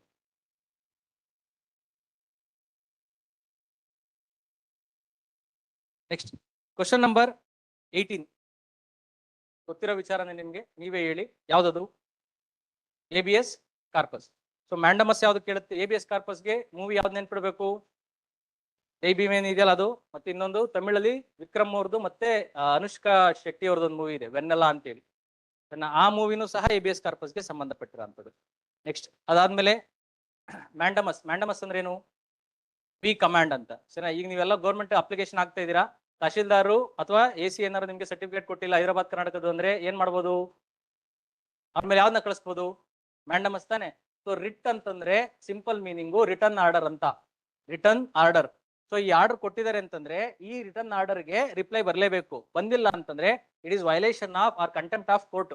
ಸೊ ಹಾಗಾಗಿ ಆರ್ಟಿಕಲ್ 32 ಮತ್ತೆ 226 ಅಲ್ಲಿ ರಿಟರ್ನ್ ಆರ್ಡರ್ ಹೋಯ್ತು ಅಂತಂದ್ರೆ ಮ್ಯಾಂಡಮಸ್ ಮುಖಾಂತರ ಅವ್ರಿಗೆ ರಿಪ್ಲೈ ಮಾಡ್ಲೇಬೇಕು. ತಹಶೀಲ್ದಾರ್ ನಮಗೆ ಸರ್ಟಿಫಿಕೇಟ್ ಕೊಟ್ಟಿಲ್ಲ ಅಂದ್ರೆ ಯಾವ್ದನ್ನ ಮೂವ್ ಮಾಡ್ಬೋದು? ಮ್ಯಾಂಡಮಸ್ ನ ಮೂವ್ ಮಾಡ್ಬೋದು. ನೀವೆಲ್ಲ ಮೂವ್ ಮಾಡ್ಕೊಂಡು ಕೂತ್ಕೊಳಕ್ ಹೋಗ್ಬೇಡಿ, ಎಲ್ಲ ಇಮಿಡಿಯೇಟ್ ಆಗಿ ಎಲ್ಲ ಅಪ್ಲಿಕೇಶನ್ ಎಂಡ್ ಆಗ್ತಾ ಇದೆ ತಾನೆ, ಹೆಂಗ ಏನೋ ಮಾಡ್ಕೊಂಡು ಅಪ್ಲಿಕೇಶನ್ ಸರ್ಟಿಫಿಕೇಟ್ ನ ತಗೋಬೇಕಷ್ಟೇ. ನೆಕ್ಸ್ಟ್ ABS ಕಾರ್ಪಸ್ ಅಂದ್ರೆ ಏನು? ಕನ್ನಡದಲ್ಲಿ ಸಿಂಪಲ್ ಆಗಿ ಸಶರೀರವಾಗಿ ಆ ವ್ಯಕ್ತಿಯನ್ನ ತಂದು ನಿಲ್ಸುವಂತ ಹೇಳ್ಬಿಟ್ಟು ಅಂತ. ಸರಿನಾ? ನೆಕ್ಸ್ಟ್ ಕೋ ವಾರಂಟ್ ಅಂದ್ರೆ ಏನು? By what authority you are holding that particular office ಅಂತ. ಅದೇ ಅದರ ಅರ್ಥ. ಈಗ ನೀವೇನಾದ್ರೂ AC ಆಗ್ಬೇಕು ಅಂತಂದ್ರೆ ಏನ್ ಮಾಡ್ಬೇಕು? ಇಲ್ಲ, AC ಆಗ್ಬೇಕಂದ್ರೆ ಏನಾಗ್ಬೇಕು? ಫಸ್ಟ್ KPSC ಅಪ್ಲಿಕೇಶನ್ ಹಾಕ್ಬೇಕು, ಅದಾದ್ಮೇಲೆ ಎಕ್ಸಾಮ್ ಬರಿಬೇಕು, ಅದಾದ್ಮೇಲೆ ಇಂಟರ್ವ್ಯೂ, ಅದಾದ್ಮೇಲೆ ಎಲ್ಲ ಫ್ಯಾಮಿಲಿ ಮೆಂಬರ್ಸ್ ಎಲ್ಲ ಮೀಟ್ ಆಗಿ ಕೊನೆಯಲ್ಲಿ ನಿಮ್ಗೆ ಸರ್ಟಿಫಿಕೇಟ್ ಬರುತ್ತೆ. ಕರೆಕ್ಟಾ?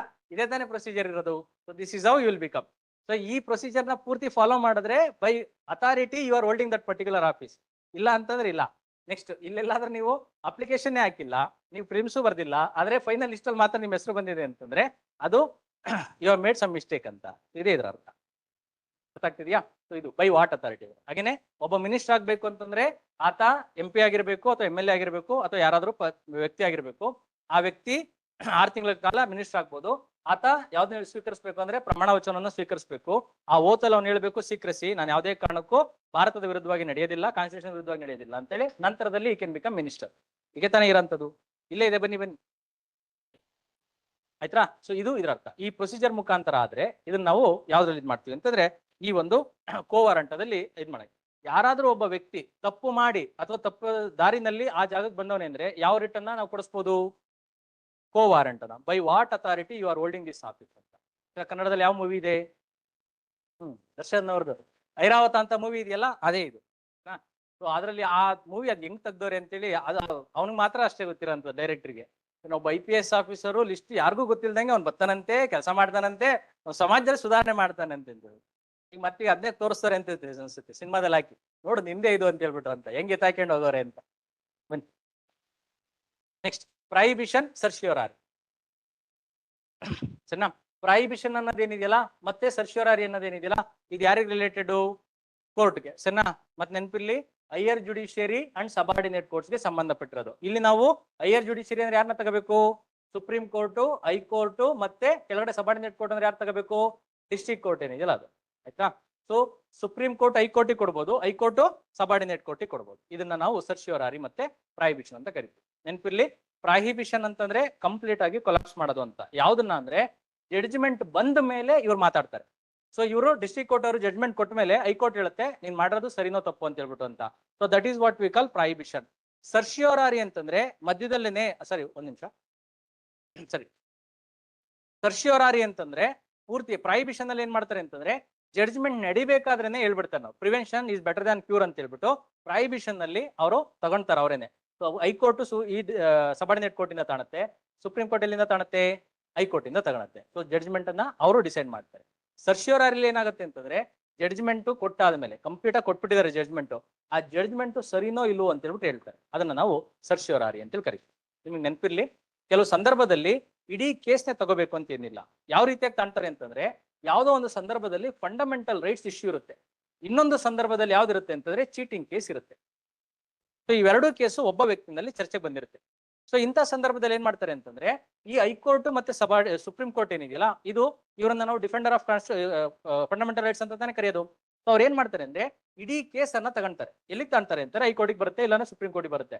ಅವ್ರು ಏನ್ ಮಾಡ್ತಾರೆ ಅಂದ್ರೆ ಈ ಫಂಡಮೆಂಟಲ್ ರೈಟ್ಸ್ ಭಾಗ ಏನಿದೆಯಲ್ಲ ಇದಕ್ ಮಾತ್ರ ಜಡ್ಜ್ಮೆಂಟ್ ಅನ್ನ ಕೊಡ್ತಾರೆ. ಜಡ್ಜ್ಮೆಂಟ್ ಅನ್ನ ಕೊಟ್ಟು ಮತ್ತೆ ಆ ಕೇಸಲ್ಲಿ ಬಿಟ್ಕೊಡ್ತಾರೆ ಅಂತಂದ್ರೆ ಸಬಾರ್ಡಿನೇಟ್ ಕೋರ್ಟ್ಗೆ ಹೈಕೋರ್ಟಿಗೆ ಬಿಡ್ತಾರೆ. ಸೊ ಈ ರೀತಿಯಾಗಿ ಅರ್ಧ ಭಾಗನಾದ್ರೂ ಜಡ್ಮೆಂಟ್ ಕೊಡ್ಬೋದು, ಇಲ್ಲ ಪೂರ್ತಿಯಾಗಾದ್ರೂ ಜಡ್ಮೆಂಟ್ ಅನ್ನ ಕೊಡ್ಬೋದು. ಸೊ ಇವೆಲ್ಲವೂ ಸಹ ಇದರಲ್ಲಿ ವ್ಯವಸ್ಥೆ ಇದೆ, ಆಯ್ತಾ. ಸೊ ಸರ್ಶ್ಯೂರಾರಿ ಅಂತಂದ್ರೆ ಕಂಪ್ಲೀಟ್ ಜಡ್ಮೆಂಟ್ ಕೊಟ್ಟ ಮೇಲೆ, ಪ್ರಾಹಿಬಿಷನ್ ಅಂತಂದ್ರೆ between the trial. Question number 19. First statement correct ಆಗಿದೆ, ನಿಮ್ಗೆ ಗೊತ್ತಿರೋದೇನೆ. ಸೆಕೆಂಡ್ ಸ್ಟೇಟ್ಮೆಂಟ್ ಒಂದನ್ನ ಓದಿ, ಇವೆಲ್ಲ ಫ್ಯಾಕ್ಚುಯಲ್ ಇರೋದ್ರಿಂದ ಜಾಸ್ತಿ ಇದು ಮಾಡಕ್ ಹೋಗಲ್ಲ. 1947 ಅಂತಂದ್ರೆ ಬ್ರಿಟಿಷರ್ ಏನ್ ಮಾಡ್ತಾ ಇದ್ರು? ಇಲ್ಲಿ ಇರ್ಬೇಕು ಅನ್ಕೊಂಡಿದ್ರಾ, ಇಲ್ಲ ಹೊರಡ್ಬೇಕು ಅಂತಿದ್ರಾ? ಹೊರಡ್ಬೇಕು ಅಂತಂದಾಗ ಮತ್ತೆ ಭಾರತೀಯರ ಮೇಲೆ ನಾವು ಹೋರಾಟ ಮಾಡಿ ತಾಂಡಿದೀವಿ, ಎಲ್ಲ ಬಡದಾಡಿ ಮತ್ತೆ ನಮ್ಮ ಇಚ್ಛೆ ಅಂತ ನೀವು ಸರ್ಕಾರ ನಡೆಸ್ಬೇಕು, ನಡೆಸ್ತಾರಾ? ಇಲ್ಲ. ಸ್ಟೇಟ್ಮೆಂಟ್ ನೋಡಿ ಏನಂತ ಇದೆ, will of the British parliament. ಯಾವುದೇ ಕಾರಣಕ್ಕೂ ಇಲ್ಲ. ಅಲ್ಲಿ ಇದ್ದಿದ್ದೇನು, ಇಚ್ಛೆ ಇದ್ದಿದ್ದೇನು? ನಾವು ಹೋರಾಟ ಮಾಡಿರೋದಲ್ಲಿ ಯಾವ್ದಕ್ಕೋಸ್ಕರ? ಇಂಡಿಪೆಂಡೆನ್ಸ್ಗೋಸ್ಕರ ತಾನೆ. ಹಾಗಾಗಿ ಯಾರ್ದು ಆಸೆ ಆಕಾಂಕ್ಷೆ ಇರಬೇಕು? ನಮ್ದೇ ತಾನೆ. Statement 2 is wrong statement.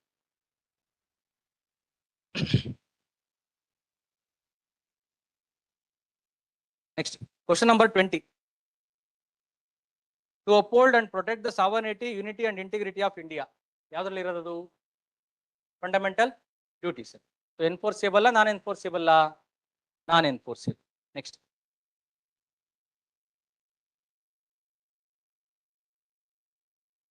Question number 21. Who described preamble of the constitution as political horoscope ಅಂತ? KM Munshi. Third statement.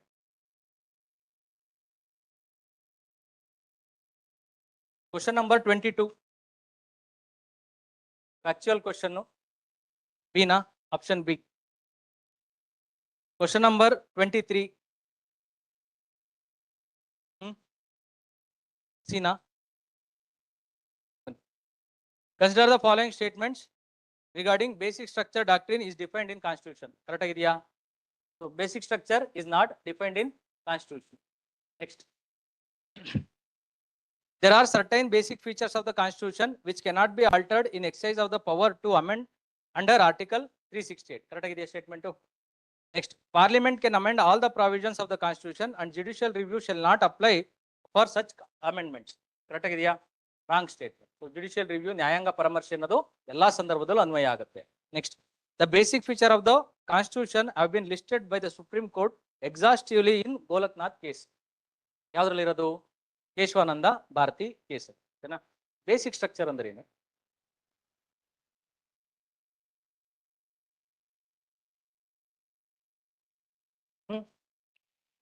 Judicial judicial interpretation. Judicial interpretation ಅಂದ್ರೆ ಜುಡಿಷಿಯಲ್ ರಿವ್ಯೂ, ಅದು article 13. Basic structure, judicial review is part. ಇವೆರಡು interrelated. Amendment ಮಾಡದಲ್ಲೇ ಇರೋದು, violate ಮಾಡಂಗಿಲ್ಲ ಅಂತ. So ನಾನ್ ಕೇಳ್ತಾ ಇರೋದು ಏನು ಅಂತಂದ್ರೆ, ನೀವು ಅದಕ್ಕಿರೋಂಥ ಫೀಚರ್ಸ್ ಹೇಳ್ತೀರಾ. ನಾನು ಕೇಳ್ತಾ ಬೇಸಿಕ್ ಸ್ಟ್ರಕ್ಚರ್ ಅಂದ್ರೆ ಏನು ಅಂತಲೇ ಕೇಳ್ತಾ ಇದ್ದೀನಿ. Okay, it cannot be taken up by the amendment. Main pillar. ಆಯ್ತು, ನೋಡ್ತೀನಿ. ಸುಮ್ಮನೆ ನಾನು ಹೇಳ್ತೀನಿ, ಈಗ ಜನ್ಮದ ಜೋಡಿ ನೋಡಿದಿರ ತಾನೆ ಎಲ್ಲರೂ ಮೂವಿ? ಹಳೆ ಕಾಲದ ಮೂವಿ ಸರ್, ನಮ್ಗೆ ನೆನಪಿಲ್ಲ ಅಂತ ಹೇಳ್ಕೋಬೇಡಿ. ನಿಮ್ಗೆ ಇವಾಗ್ಲೂ ನೆನಪಿರ್ಲಿ. ಅಮೆರಿಕದಲ್ಲೋ ಅಥವಾ UK ನಲ್ಲಿರುವಂತಹ ಯೂನಿವರ್ಸಿಟಿಗಳಲ್ಲಿ ಭಾರತ ದೇಶದಲ್ಲಿ ಹಳ್ಳಿ ಜೀವನ ಹೆಂಗ್ ನಡೆಯುತ್ತೆ ಅಂತೇಳಿ ತೋರ್ಸೋದಿಕ್ಕೆ ಇವತ್ತಿಗೂ ಸಹ ಮೂವಿಯನ್ನ ಆಗಿ ತೋರಿಸ್ತಾರೆ. ಕನ್ನಡದಲ್ಲಿ ತೋರಿಸಲ್ಲ, ಇಂಗ್ಲಿಷಲ್ಲಿ ತೋರಿಸ್ತಾರೆ. ಶಿವಣ್ಣ ಅವರು ಏನಿದಲ್ಲ ಅದು ಆ ತರದೊಂದು ಮೂವಿ. ಅದರಲ್ಲಿ ಒಂದು ಹಾಡಿದೆ, ಮಾನವ ಮೂಳೆ ಮಾಂಸದ ಏನ್ ಗಣಜ ಅಂತ ಏನ್ ಬರುತ್ತಲ್ಲ. ಸೊ ಅದೇ ರೀತಿಯಾಗಿ ಈ ಬೇಸಿಕ್ ಸ್ಟ್ರಕ್ಚರ್ ಅನ್ನೋದೇನಿದೆಯಲ್ಲ, ಇದಕ್ಕೆ ಸಂಬಂಧಪಟ್ಟಿರೋದು ಮೂಳೆ ಮಾಂಸ ಅಂತ. ಮತ್ತೆ ನೀವು ಶಿವಾಜಿನಗರಕ್ಕೆಲ್ಲ ಹೋಗಂಗಿಲ್ಲ, ಮೂಳೆ ಮಾಂಸ ಪಕ್ಕದಲ್ಲಿರೋ ಏರಿಯಾ ಗಂಗನಹಳ್ಳಿಗೆಲ್ಲ ಹೋಗಂಗಿಲ್ಲ. ಇಷ್ಟು ಮೂಳೆ ಮತ್ತೆ ಮಾಂಸಕ್ಕಿರೋಂಥ ಸಂಬಂಧ ಏನಿದೆಯಲ್ಲ, ಅದೇ ಬೇಸಿಕ್ ಸ್ಟ್ರಕ್ಚರ್ ಅಂತಂದ್ರೆ. ನೋಡ್ಕೊಳ್ಳಿ. ಸೊ ನಮ್ಮ ದೇಹದಲ್ಲಿ ನನ್ನ ಕೈ ಏನಿದೆಯಲ್ಲ, ಈ ಕೈನ ಭಾಗ ಇಲ್ಲೇನಾದ್ರು ಚರ್ಮ ಅಥವಾ ಇದ್ರ ಮೇಲ್ಭಾಗ ಏನಿದೆಯಲ್ಲ, ಇಲ್ಲೇನಾದ್ರು ಒಂದು ಸ್ಕಾರ್ ಆಗಿದೆ ಅಥವಾ ಕಿತ್ತೋಗಿದೆ ಅಂದ್ರೆ, ಇದಕ್ಕೆ 1 ತಿಂಗಳು ಅಥವಾ 2 ತಿಂಗಳು ನಾನು ಏನಾದ್ರು ಔಷಧಿ ಅಥವಾ ಏನಾದ್ರು ಮಾಡಿದ್ರೆ ಚರ್ಮ ಮತ್ತೆ ಬರುತ್ತೆ ತಾನೆ. ಸೊ ಸ್ವಲ್ಪ ಮಟ್ಟಿಗೆ ಏನಾದ್ರು ಚೇಂಜಸ್ ಆಗಿರ್ಬೋದು, ಆದ್ರೆ ಪೂರ್ತಿ ಚೇಂಜ್ ಆಗುತ್ತಾ? ನನ್ ಕೈ ಆಡಿಸ್ಬೋದು ತಾನೆ. ಸರಿನಾ? ಸೊ ಈಗ ಹೇಳಿ, ಇದ್ರದ್ದು ಪೂರ್ತಿಯಾಗಿರೋಂತಹ ಬೇಸಿಕ್ ಫಾರ್ಮ್ ಏನಿದೆಯಲ್ಲ, ಇದೇನಾರ ಚೇಂಜ್ ಆಗಿದೆಯಾ? ಏನಿಲ್ಲ. ಮೇಲ್ಭಾಗದಲ್ಲಿ ಅಲ್ಪ ಸ್ವಲ್ಪ ಚೇಂಜ್ ಆಗಿದೆ. ಇದು ಮಾಂಸ. ನೆಕ್ಸ್ಟ್, ಅದೇ ರೀತಿ ಈ ಮೂಳೆಯನ್ನ ನೋಡಿ, ಇಲ್ಲಿರಂತ ಬೆಟ್ಟು, ಅದಾದ್ಮೇಲೆ ಇಲ್ಲಿರಂತಹ ಮೂಳೆ, ಇಷ್ಟು ಪೂರ್ತಿ. ಇಲ್ಲಿರಂತ ಮೂಳೆಯನ್ನ ನಾನು ತೆಗಿತೀನಿ ಸೈಡ್. ಮೂಳೆಯನ್ನ ತೆಗ್ದೀನಿ ಅಂದ್ರೆ ಈ ಕೈ ಏನ್ ಈ ಶೇಪಲ್ಲಿ ಇದೆಯಲ್ಲ, ಹಿಂಗೆ ಉಳಿಯಕ್ ಸಾಧ್ಯ ಇದೆಯಾ? ಇಲ್ಲ ತಾನೆ. ಸೊ ಈ ರೀತಿಯಾಗಿ ಸಂವಿಧಾನದಲ್ಲಿಯೂ ಸಹ ಕೆಲವೊಂದು ಮೂಳೆಗೆ ಸಂಬಂಧಪಟ್ಟಂತ ಬೇಸಿಕ್ ಐಟಮ್ಸ್ ಇದೆ ಅಥವಾ ಎಲಿಮೆಂಟ್ಸ್ ಇದೆ, ಅವನ್ನೇನಾದ್ರೂ ಮುಟ್ಟಿದ್ರೆ ಈ ಎಸೆನ್ಸ್ ಏನೇ ಅಥವಾ ಕಾನ್ಸ್ಟಿಟ್ಯೂಷನ್ ಎಸೆನ್ಸ್ ಏನಿದೆಯಲ್ಲ ಇದೇ ಹಾಳಾಗೋಗುತ್ತೆ. ಅಂತಹ ಎಸೆನ್ಸ್ ಅನ್ನ ನಾವೇನ್ ಕರಿತೀವಿ ಅಂದ್ರೆ ಬೇಸಿಕ್ ಸ್ಟ್ರಕ್ಚರ್ ಅಂತ ಕರಿತೀವಿ.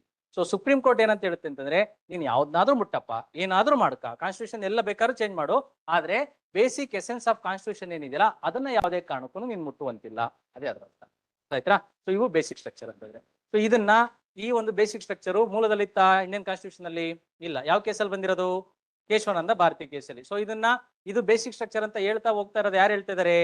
Higher judiciary. ಹೈಯರ್ ಜುಡಿಷಿಯರಿ ನಲ್ಲಿ ಯಾರ್ಯಾರು ಬರ್ತಾರೆ? ಹೈಕೋರ್ಟ್ ಮತ್ತೆ ಸುಪ್ರೀಂ ಕೋರ್ಟ್ ಬರುತ್ತೆ. Case by case, year on year, ವರ್ಷಗಳು ಕಳೆದಂಗೆ ಈ ಒಂದು ಬೇಸಿಕ್ ಸ್ಟ್ರಕ್ಚರ್ ಏನಿದೆಯಲ್ಲ ಇವನ್ನ ಚೇಂಜ್ ಮಾಡ್ತಾ ಹೋಗ್ತಾ ಇದಾರೆ. ಏನೋ ಡೌಟ್ ಇದೆಯಾ? ಇದೇ ಇದರ ಅರ್ಥ. ಸೊ ಬೇಸಿಕ್ ಸ್ಟ್ರಕ್ಚರ್ ಅಂತಾರೆ ಬೇಸಿಕ್ ಎಸೆನ್ಸ್ ಅಂತ ಇಟ್ಬಿಟ್ರಿ ಮುಂದಕ್ಕೆ.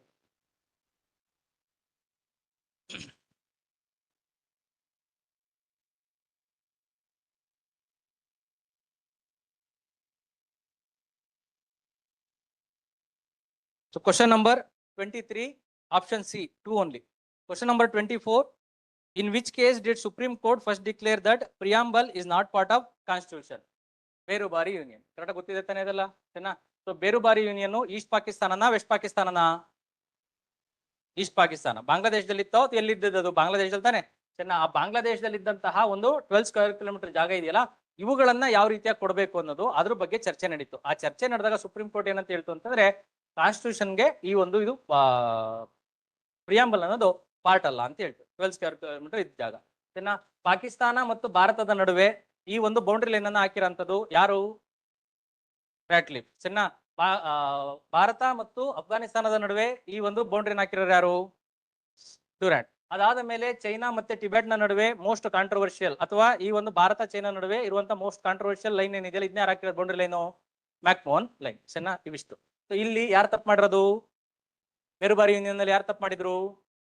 ಈ ಒಂದು ಬೌಂಡ್ರಿ ಲೈನ್ ಏನ್ ಹಾಕೊಟ್ರಲ್ಲ ಬಾಂಗ್ಲಾದೇಶ ಇಂಡಿಯಾ ನಡುವೆ ಮತ್ತೆ ಪಾಕಿಸ್ತಾನ ಇಂಡಿಯಾ ನಡುವೆ, ಅವ್ರು ಯಾರು ಅಂತಂದ್ರೆ ರಾಟ್ಲಿಫ್. ರಾಟ್ಲಿಫ್ ಇಂಡಿಯಾಗ್ ಬಂದು 10-15 ವರ್ಷ ಆಗಿತ್ತು. ಅವ್ನ್ ಯಾವ ದಿಕ್ಕಲ್ಲಿ ಏನಿದ್ರೆ ಅಂತೇನು ಗೊತ್ತಿರ್ಲಿಲ್ಲ. ಅವ್ನ್ ಬಂದ ಸ್ಟೇಲ್ ಇಟ್ಕೊಂಡ ಹಿಂಗೆ ಎಳೆದು ಹೋಗ್ತಾ ಇದ್ದ, ಹಿಂಗೆ ತಗೊಳ್ಳಿ ನೀವು ಯಾವ್ದು ಬೇಕು ಅಂತೇಳಿ ಅಂತ. ಸೊ ಹಂಗಾಗಿ ಬೇರುಬಾರಿ ಯೂನಿಯನ್ ಎಲ್ಲಿ ಬಂದು ಸೇರಿತ್ತು ಅಂತಂದ್ರೆ ಇಂಡಿಯಾದ ಒಳಭಾಗದಲ್ಲಿ ಸೇರಿತ್ತು. ಆಯ್ತಾ? ನೆಕ್ಸ್ಟ್, ಈಗ ನೀವೇನಾದ್ರೂ ಯಾವುದಾದರೂ ಒಂದು ದೇಶ ಅಥವಾ ಯಾವುದಾದ್ರು ಒಂದು ಪ್ರದೇಶ, ಅದು ಬಾಂಗ್ಲಾದೇಶಕ್ಕೆ ಸಂಬಂಧಪಟ್ಟಿರುವಂತಹ ಪ್ರದೇಶ ಭಾರತ ದೇಶದ ಒಳಗಡೆಗಿದ್ದು, ಈ ಬಾಂಗ್ಲಾದೇಶದ ಪ್ರದೇಶವನ್ನ ಭಾರತ ಬಾಂಗ್ಲಾದೇಶಕ್ಕೆ ಕೊಡಬೇಕು ಅಂತ ಇಚ್ಛೆ ಪಡುತ್ತೆ. ಇಚ್ಛೆ ಪಟ್ಟಂತ ಸಂದರ್ಭದಲ್ಲಿ ಎಕ್ಸಿಕ್ಯೂಟಿವ್ ಆಕ್ಷನ್ ಮುಖಾಂತರ ಇದನ್ನ ಕೊಡ್ಬೋದೋ ಅಥವಾ ಲೆಜಿಸ್ಲೇಟಿವ್ ಆಕ್ಷನ್ ಮುಖಾಂತರ ಕೊಡ್ಬೋದಾ? ಲೆಜಿಸ್ಲೇಟಿವ್ ಆಕ್ಷನ್ ಮುಖಾಂತರ. ನೆಕ್ಸ್ಟ್, ಲೆಜಿಸ್ಲೇಟಿವ್ ಆಕ್ಷನ್ ಮುಖಾಂತರ ಕೊಡ್ಬೇಕಾದ್ರೆ ಇದನ್ನ ಆರ್ಟಿಕಲ್ 2 ಅಥವಾ ನಮ್ಮ ಒಂದು ಶೆಡ್ಯೂಲ್ 1 ಏನಿದೆಯಲ್ಲ, ಆರ್ಟಿಕಲ್ 2 ಅಥವಾ ಆರ್ಟಿಕಲ್ 3 ಏನಂತ ಹೇಳುತ್ತೆ ಅಂತಂದ್ರೆ ಭಾಗವನ್ನ ಡಿವೈಡ್ ಮಾಡ್ಬೋದು ಅಂತ. ಆರ್ಟಿಕಲ್ 3 ಮುಖಾಂತರ ಕೊಡ್ಬೇಕಾ, ಇಲ್ಲಾಂದ್ರೆ ಆರ್ಟಿಕಲ್ 368 ಮುಖಾಂತರ ಕೊಡ್ಬೇಕಾ? ಆರ್ಟಿಕಲ್ 368 ಮುಖಾಂತರ ಕೊಡ್ಬೇಕು. ಇದೇ ಇರೋದು.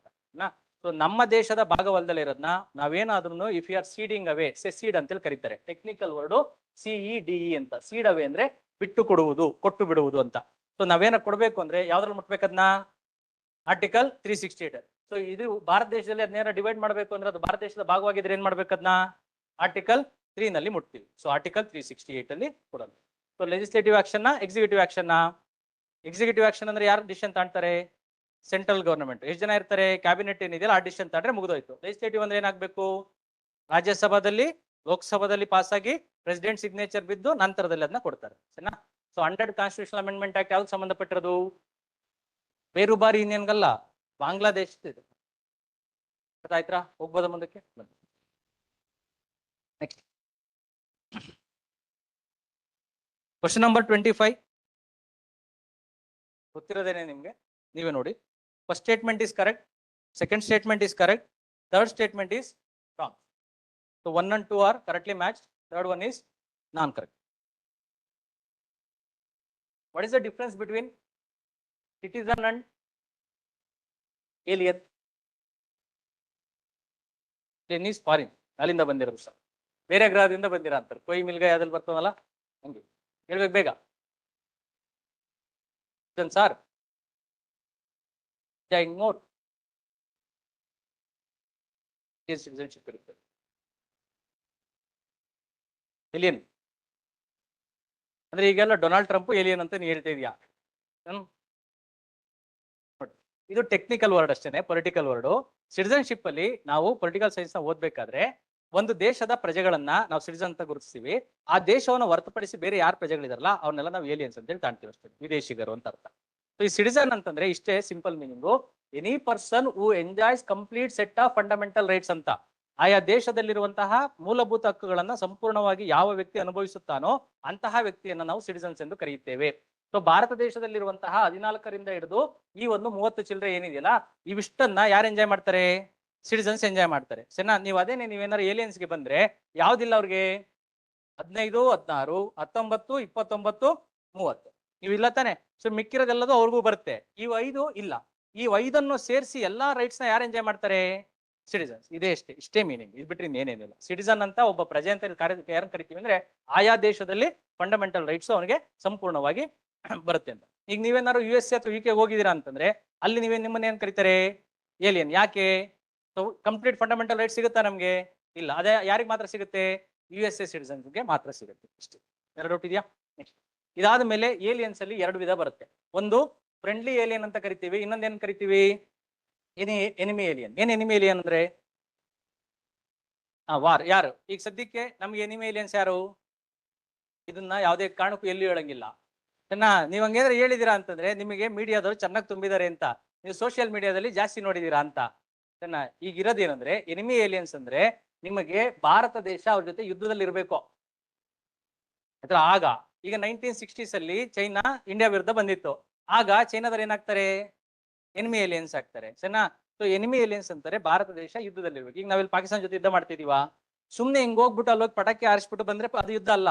ಯುದ್ಧ ಅಂತಂದ್ರೆ ಈ ಡಿಫೆನ್ಸ್ ಸಿಸ್ಟಮ್ ಅವ್ರ ಡಿಫೆನ್ಸ್ ಎದುರು ಬದ್ರಾಗ ನಿಲ್ಬೇಕು. Military, navy, air force. ಇವು 3 ಏನಾದ್ರು ನಿಂತಿದೆ ಅಂತಂದ್ರೆ ಅದನ್ನ ನಾವು ಯುದ್ಧ ಅಂತ ಕರಿತೀವಿ. ನೆಕ್ಸ್ಟ್ ಮಿಕ್ಕಿರೋದೆಲ್ಲ ಏನಿದೆಯಲ್ಲ ಅವು ಸ್ಕಿರ್ಮಿಶಸ್ ಅಷ್ಟೇನೆ. ಸೊ ಸಣ್ಣ ಗಲಾಟೆಗಳ ಆಧಾರದ ಮೇಲೆ ನಾವು ಏಲಿಯನ್ಸ್ ನ ಹೇಳಂಗಿಲ್ಲ. ಸೊ ಎನಿಮಿ ಏಲಿಯನ್ಸ್ ಯಾರು ಇಲ್ಲ ಇವತ್ತು.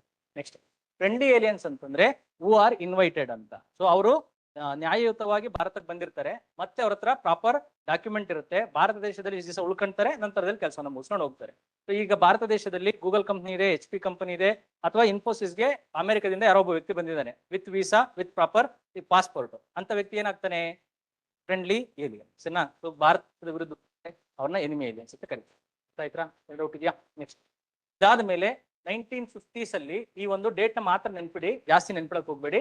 26 ಜನವರಿ 1950. ಇಲ್ಲಿವರೆಗೂ ಸಿಟಿಸನ್ಶಿಪ್ ಬಗ್ಗೆ ಯಾರು ಮಾತಾಡ್ತಾರೆ? ಹೇಳ್ಬೇಕು ಕರೆಕ್ಟ್ ಆಗಿ. Constitution will speak about the citizenship till 1950 January 26.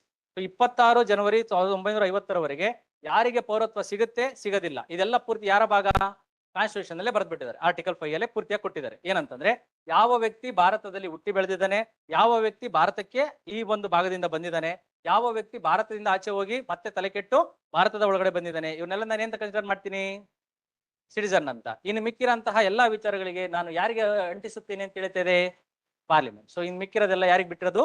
Parliament. So parliament loss ನ ಮಾಡುತ್ತೆ. ಯಾವ್ದನ್ನ ಮಾಡಿದೆ ಅಂದ್ರೆ ಸಿಟಿಸನ್ಶಿಪ್ ಆಕ್ಟ್ ಅನ್ನ ಮಾಡಿದೆ. 1955 ಇಂದ ಏನ್ ಬರುತ್ತಲ್ಲ ಆ ಸಿಟಿಸನ್ಶಿಪ್ ಆಕ್ಟ್. ಆ ಸಿಟಿಸನ್ಶಿಪ್ ಆಕ್ಟ್ ಅಲ್ಲಿ ಪೂರ್ತಿಯಾಗಿ ಬರ್ಕೊಟ್ಟಿದ್ದಾರೆ ಯಾರು ಸಿಟಿಸನ್ಸ್, ಯಾರು ಸಿಟಿಸನ್ಸ್ ಅಲ್ಲ. ಕರೆಕ್ಟಾ?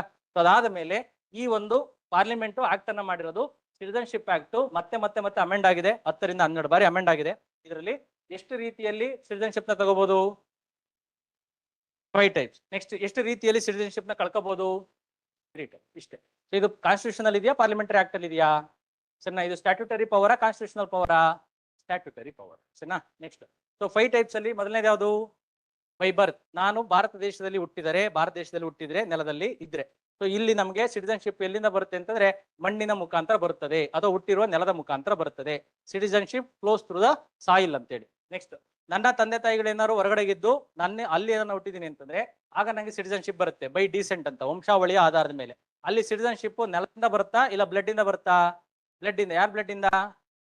ತಂದೆ ತಾಯಿಯ ಬ್ಲಡ್ ಇಂದ ಬರುತ್ತೆ. ಇದು ಬೈ ಬ್ಲಡ್ ಬೈ ಬರ್ತ್ ಬರೋ ಅಂತದ್ದು. ಆಯ್ತಾ? ಸೊ ಬೈ ಬರ್ತ್, ಅದಾದ್ಮೇಲೆ ಬೈ ಡಿಸೆಂಟ್, ಅದಾದ್ಮೇಲೆ ನೆಕ್ಸ್ಟ್ ಏನ್ ಬರುತ್ತೆ? By registration. ಆ ವ್ಯಕ್ತಿ ಭಾರತದಲ್ಲಿ ಹುಟ್ಟಿಲ್ಲ, ಯಾವುದೋ ರೀತಿಯಲ್ಲಿ ಅವನಿಗೆ ಭಾರತದ ಸಂಬಂಧ ಇದೆ, ಅವ್ರ ಅಜ್ಜನೋ ಅಜ್ಜಿನೋ ಏನೋ ಯಾವುದೋ ಒಂದು ಇದರಲ್ಲಿ ಇಲ್ಲಿ ಆರಿಜನ್ ಇದೆ ಅಂತಂದ್ರೆ ಅವ್ರನ್ನ ಏನ್ ಕರಿತೀವಿ? By registration. ನೆಕ್ಸ್ಟ್ ಅದಾದ ಮೇಲೆ ಬೈ ನ್ಯಾಚುರಲೈಸೇಷನ್ ಅಂತಂದ್ರೆ ಇದು ಟೆಕ್ನಿಕಲ್ ವರ್ಡ್. ಯಾವುದೇ ಕಾರಣಕ್ಕೂ ನೇಚರ್ ಅವನಿಗೆ ಕೊಡುತ್ತೆ ಅಂತಲ್ಲ. ನ್ಯಾಚುರಲೈಸೇಷನ್ ಅಂತಂದ್ರೆ ಆ ವ್ಯಕ್ತಿಗೂ ಭಾರತಕ್ಕೂ ಯಾವ ಸಂಬಂಧವೂ ಇಲ್ಲ. ನೆಲ್ಸನ್ ಮಂಡೇಲಾ ಅವ್ರಿಗೂ ಭಾರತಕ್ಕೂ ಯಾವ ಸಂಬಂಧನೂ ಇಲ್ಲ. ಸೊ ನೆಲ್ಸನ್ ಮಂಡೇಲ ಅವ್ರು ಮಾಡಿರೋಂಥ ಕೆಲಸದ ಆಧಾರದ ಮೇಲೆ ಭಾರತ ದೇಶದವ್ರಿಗೆ ಅನ್ನಿಸ್ತು ಇಂತಹ ವ್ಯಕ್ತಿಗೆ ಏನಾದ್ರು ನಾವು ಸಿಟಿಜನ್ಶಿಪ್ ನ ಕೊಟ್ರೆ ಭಾರತ ದೇಶಕ್ಕೆ ಒಳ್ಳೆ ಹೆಸರು ಬರುತ್ತೆ ಅಂತೇಳಿ ಅಂತ ವ್ಯಕ್ತಿಗೆ ಒಂದು ಫಾರ್ಮ್ ನ ಕಳಿಸ್ತೀವಿ. ಸ್ವಾಮಿ ನೀವೇನಾದ್ರು ಒಪ್ಪಿಕೊಂಡರೆ ನಮ್ಮ ದೇಶದ ಪ್ರತಿನಿಧಿ ಆಗ್ಬೋದು, ನೀವು ಪ್ರಜೆ ಆಗ್ಬೋದು ಅಂತೇಳಿ. ಸೊ ಈ ರೀತಿ ಅವ್ರಿಗೊಂದು ಫಾರ್ಮ್ ನ ಕೊಡ್ತಾರೆ, ಅದನ್ನ ಒಪ್ಕೊಂಡು ಅವ್ರ ಸಿಗ್ನೇಚರ್ ಆಗಿ ಕೊಟ್ರೆ ಅವ್ರನ್ನ ನಾವು ಭಾರತದ ವ್ಯಕ್ತಿ ಎಂದು ಕನ್ಸಿಡರ್ ಮಾಡ್ತೀವಿ. ಸೊ ಈ ಮೂರರಲ್ಲೂ ನಮಗೆ ಇಂಡಿಯನ್ ಆರಿಜಿನ್ ಎಲ್ಲರೂ ಒಂದು ಲಿಂಕ್ ಬಂದೇ ಬರುತ್ತೆ. ಇಲ್ಲ ಭಾರತದಲ್ಲಿ ಹುಟ್ಟಿರ್ತಾನೆ, ಇಲ್ಲ ಅಪ್ಪ ಅವ್ವ ಭಾರತೀಯರಾಗಿರ್ತಾರೆ, ಇಲ್ಲ ಅಂತಂದ್ರೆ ಅಜ್ಜ ಅಜ್ಜಿ ಆಗಿರ್ತಾರೆ. ಇಲ್ಲಿ ಏನಾಗುತ್ತೆ, ಯಾವ ಸಂಬಂಧನೂ ಇಲ್ಲ. ನೆಕ್ಸ್ಟ್ 5ನೇದು ಯಾವುದು, ಇನ್ಕಾರ್ಪೊರೇಷನ್ ಆಫ್ ಟೆರಿಟರಿ. ಸೊ ಈಗ ನಾವೇನಾದ್ರೂ ಹೋಗಿ ಕೈಲಾಸ ಏನಿದೆಯಲ್ಲ ನಿತ್ಯಾನಂದಂದು ಎತ್ತಾಕೊಂಡ್ರೆ ಅವರೆಲ್ಲ ಯಾರಾಗ್ತಾರೆ, ಇಂಡಿಯನ್ಸ್ ಆಗ್ತಾರೆ, ಭಾರತೀಯ ಪ್ರಜೆಗಳು. ಅವ್ರ ರಾಷ್ಟ್ರೀಯದಲ್ಲಿರಲಿ ಯಾರಿರ್ಲಿ ಅವರೆಲ್ಲ ನಮ್ಮರಾಗೋಗ್ತಾರೆ. ನೆಕ್ಸ್ಟ್ ವಾಪಸ್ ಕೊಡೋದು ಎಷ್ಟು, 3. ಮೊದಲನೇದು ಯಾವುದು, ಬೈ ರಿನನ್ಸಿಯೇಷನ್. ರಿನನ್ಸಿಯೇಷನ್ ಅಂದ್ರೆ ಏನು, ನಾನೇ ಖುದ್ದಾಗಿ ಕೋರ್ಟ್ಗೆ ಹೋಗಿ ಅಥವಾ ಇದರಲ್ಲಿ ಪಾಸ್ಪೋರ್ಟ್ ಆಫೀಸ್ಗೆ ಹೋಗಿ ಹೇಳ್ತೀನಿ ಏನಂತಂದ್ರೆ ನಮಗೆ ಈ ಒಂದು ಭಾರತ ದೇಶದ ಈ ಪೌರತ್ವ ಬೇಡ, ಬಿಟ್ಕೊಡ್ತೇನೆ ಅಂತ. ಅಕ್ಷಯ್ ಕುಮಾರ್ ಅವ್ರು ಹೋಗ್ಬಿಟ್ಟು ಹೇಳಿದ್ರು ನನಗೆ ಬೇಡ ಸ್ವಾಮಿ ಅಂತೇಳಿ. ಯಾಕೆಂದ್ರೆ ಒಂದು 17 ಮೂವಿ ಫ್ಲಾಪ್ ಆಗಿದ್ದು. ಅದಾದ್ಮೇಲೆ ಅವನು ಕೆನಡಾಗ ಹೋಗಿ ಏನಾದ್ರು ಬಿಸ್ನೆಸ್ ಮಾಡ್ಬೇಕು ಅಂತೇಳಿ ಅಲ್ಲಿಗೆ ಇಂಡಿಯನ್ ಸಿಟಿಜನ್ಶಿಪ್ ನ ಬಿಟ್ಕೊಟ್ಟು ಕೆನಡಾ ಸಿಟಿಜನ್ಶಿಪ್ ನ ತಾಂಡ. So this is what we call renunciation, ಖುದ್ದಾಗಿ ನಾನೇ ಬಿಟ್ಟಿರೋಂಥದ್ದು. ನೆಕ್ಸ್ಟ್ 2ನೇದು ಏನಾಗುತ್ತೆ ಅಂತಂದ್ರೆ ನಾವು ಗೌರ್ಮೆಂಟ್ಗೆ ಹೇಳದೇ ಇಲ್ಲ, ನಾವೇನ್ ಮಾಡಿರ್ತೀವಿ ಅಂತಂದ್ರೆ ಗೌರ್ಮೆಂಟ್ಗೆ ಗೊತ್ತಿಲ್ದಂಗೆನೆ ಬೇರೆ ಇನ್ನೊಂದ್ರದ್ದು ಸಿಟಿಜನ್ಶಿಪ್ ನ ತಾಂಡಿರ್ತೀವಿ. ಸೊ ಸಿಟಿಜನ್ಶಿಪ್ ತಾಂಡಿರೋದು ಭಾರತಕ್ಕೆ ಗೊತ್ತಾಯ್ತು ಅಂತಂದ್ರೆ ಭಾರತ ಏನ್ ಮಾಡುತ್ತೆ ಅಂತಂದ್ರೆ ಆಟೋಮೆಟಿಕಲಿ ಟರ್ಮಿನೇಟ್ ಮಾಡುತ್ತೆ. ಇಲ್ಲಿ ನಾನು ಹೇಳಿದೀನಿ, ಇಲ್ಲಿ ನಾನು ಹೇಳಿಲ್ಲ, ಆಯ್ತಾ. 3ನೇದು ಯಾವುದು, ಡಿಪ್ರವೇಷನ್. ಬಲವಂತವಾಗಿ ಕಿತ್ಕೊಳ್ಳೋ ಅಂತದ್ದು. ಯಾವ್ದಾರ ಒಬ್ಬ ವ್ಯಕ್ತಿಗೆ ನಾನು ಸಿಟಿಜನ್ಶಿಪ್ ನ ಕೊಟ್ಟಿರ್ತೀನಿ, ಅವ್ನು ಒಳ್ಳೇನು ಅಂತ ಗೊತ್ತಾಗಿರುತ್ತೆ, ಆದ್ರೆ ಅವ್ನು ಮಾಡಿರೋಂಥದ್ದು ಏನು ಅಂದ್ರೆ ಕೆಟ್ಟ ಕೆಲಸ ಮಾಡಿರ್ತಾನೆ. ಸೊ ಕೆಟ್ಟ ಕೆಲಸ ಮಾಡಿರೋದ್ರಿಂದ ಅವ್ನಿಗೆ ಎಷ್ಟು ವರ್ಷ ಜೈಲಾಗುತ್ತೆ, 2 years ಜೈಲಾಗುತ್ತೆ. ಆ 2 years ಜೈಲಾಗಿದೆ ಅಂದ್ರೆ ಆ ವ್ಯಕ್ತಿಗೆ ಏನ್ ಮಾಡುತ್ತೆ ಭಾರತ ಸರ್ಕಾರ, ಅವ್ನಿಗೆ ಕೊಟ್ಟಿರೋ ಸಿಟಿಜನ್ಶಿಪ್ ನಿನ್ನಿಂದಾಗಿ ನಮ್ಮ ಮರ್ಯಾದೆ ಎಲ್ಲ ಹೊರಟೋಯ್ತು, ನಾನು ನಿನಗೆ ಯಾವುದೇ ರೀತಿಯಲ್ಲಿ ಪೌರತ್ವನ ಕೊಡೋದಿಲ್ಲ ಅಂತೇಳಿ ಅವನ ಪೌರತ್ವನ ಕಿತ್ತುಕೊಳ್ಳುತ್ತದೆ. ಈ ವಿಷಯ. ಸೊ ಇದೆಲ್ಲ ಪಾರ್ಲಿಮೆಂಟ್ ಅಲ್ಲಿ ಆಕ್ಟ್ ಅಲ್ಲಿ ಇದೆಯಾ, ಇಲ್ಲ ಕಾನ್ಸ್ಟಿಟ್ಯೂಷನ್ ಅಲ್ಲಿ ಇದೆಯಾ, ಆಕ್ಟ್ ಅಲ್ಲಿ. ಸೊ ನೀವೆಲ್ಲ start. Question number 26. Which one of the following is not a salient feature of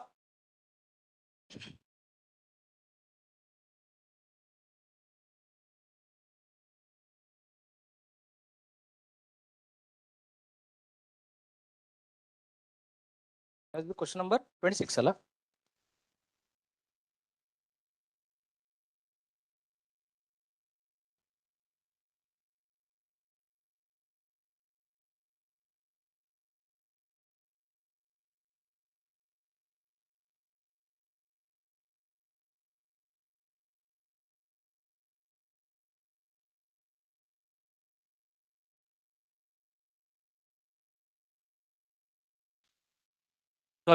question number 26 ಅಲ್ಲಿರೋಂಥ option ಅಲ್ಲಿ ನೀವೇ ಹುಡುಕಿ. ಆಕ್ಚುಲಿ ನಾವೇನಾದ್ರು ಆಳಕ್ಕೆ ಒಳಗಡೆ ಹೋಗಿ ನೋಡಿದ್ರೆ ಅದು ಕಾಣಿಸುತ್ತೆ. ಅಲ್ಲಿ ಅವ್ರು ಕೇಳ್ತಾರದು ಏನು ಅಂತಂದ್ರೆ ಕಾನ್ಸ್ಟಿಟ್ಯೂಷನ್ ಏನಿದೆಯಲ್ಲ ಅದು ಯಾವ ಅಂಶಗಳು ನಮಗೆ ಪರಿಪೂರ್ಣವಾಗಿ ಕಾಣ್ತವೆ ಅಂತ. ಸೊ ಕಮಿಟೆಡ್ ಜುಡಿಷಿಯರಿ ಅನ್ನೋದು ಏನಿದೆಯಲ್ಲ ಅದು ಒಳಗಡೆ ಇರೋಂತಹ ಅಂಶ, ಅದು ಎಕ್ಸ್ಪ್ಲಿಸಿಟ್ ಆಗಿ ನಾವೇನ್ ಮೆನ್ಷನ್ ಮಾಡಿಲ್ಲ. ಇನ್ನು ಮಿಕ್ಕಿರೋಂಥ ಅಂಶಗಳೇನಿದಾವಲ್ಲ ಅವು ಕಾನ್ಸ್ಟಿಟ್ಯೂಷನ್ ಅಲ್ಲಿ ನೀಟಾಗಿ ಕಾಣಿಸುತ್ತೆ.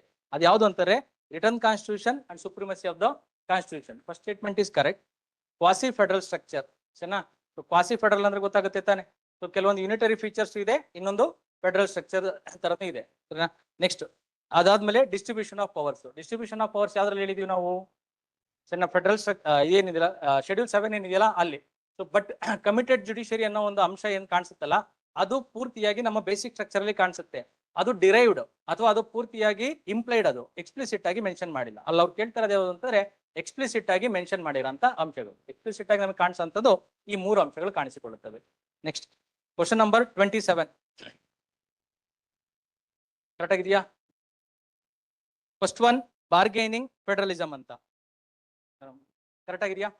ಸೊ ಕೊಡುಕೊಳೆ ಸಂಬಂಧ ಹೊಂದಿರುವಂತಹ ಸಂಯುಕ್ತ ವ್ಯವಸ್ಥೆ. ಕೊಡುಕೊಳೆ ಸಂಬಂಧ ಅಂತಂದ್ರೆ ಇದು ಪೂರ್ತಿಯಾಗಿ ಯೂನಿಟರಿನೂ ಅಲ್ಲ, ಇದು ಪೂರ್ತಿಯಾಗಿ ಫೆಡರೇಷನ್ ಅಲ್ಲ. ಆದ್ರೆ ಭಾರತ ದೇಶವನ್ನ ಅಂಬೇಡ್ಕರ್ ಅಂತ ಕರೀತಾರೆ, ಯೂನಿಯನ್ ಅಂತೇಳಿ ಕರೀತಾರೆ. ಸೊ ಇದಕ್ಕೆ ಈ ಯೂನಿಯನ್ಗೆ ಯೂನಿಟರಿ ಫೀಚರ್ ಇದೆ, ಫೆಡರಲ್ ಫೀಚರ್ ಇದೆ. ಕರೆಕ್ಟಾ. ಅಲ್ಲಿ ಬರ್ದಿರೋಂಥ ಪದ ಕ್ವಾಸಿ ಅಂತ.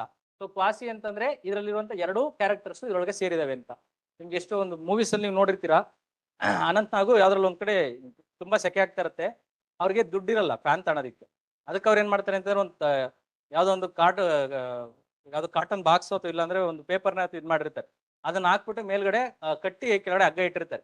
ಹಗ್ಗದಲ್ಲಿ ಹಿಂಗ್ ಅಂತ ಇರ್ತಾರೆ. ಹಂಗಂದ್ರೆ ಅದೇನಾಗ್ತಾ ಇರುತ್ತೆ ಅಂತಂದ್ರೆ ಹಿಂಗ್ ಫ್ಯಾನ್ ತರ ಅಲ್ಲಾಡ್ತಾ ಇರುತ್ತೆ. ಅದಕ್ಕೆ ಅವ್ರು ಹೇಳ್ತಾರೆ ಏನದು ಅಂತಂದ್ರೆ ಫ್ಯಾನ್ ತರ ಆದ್ರೆ ಫ್ಯಾನ್ ಅಲ್ಲ ಅಂತ. ಅದನ್ನೇನೆ ಕ್ವಾಸಿ ಅಂತಂದ್ರೆ. ಕ್ವಾಸಿ ಫೆಡರಲ್ ಅಂದ್ರೆ ಫೆಡರೇಷನ್ ತರ ಆದ್ರೆ ಪೂರ್ತಿ ಫೆಡರೇಷನ್ ಅಲ್ಲ. ಯುನಿಟರಿ ತರ ಆದ್ರೆ ಪೂರ್ತಿ ಯುನಿಟರಿ ಅಲ್ಲ.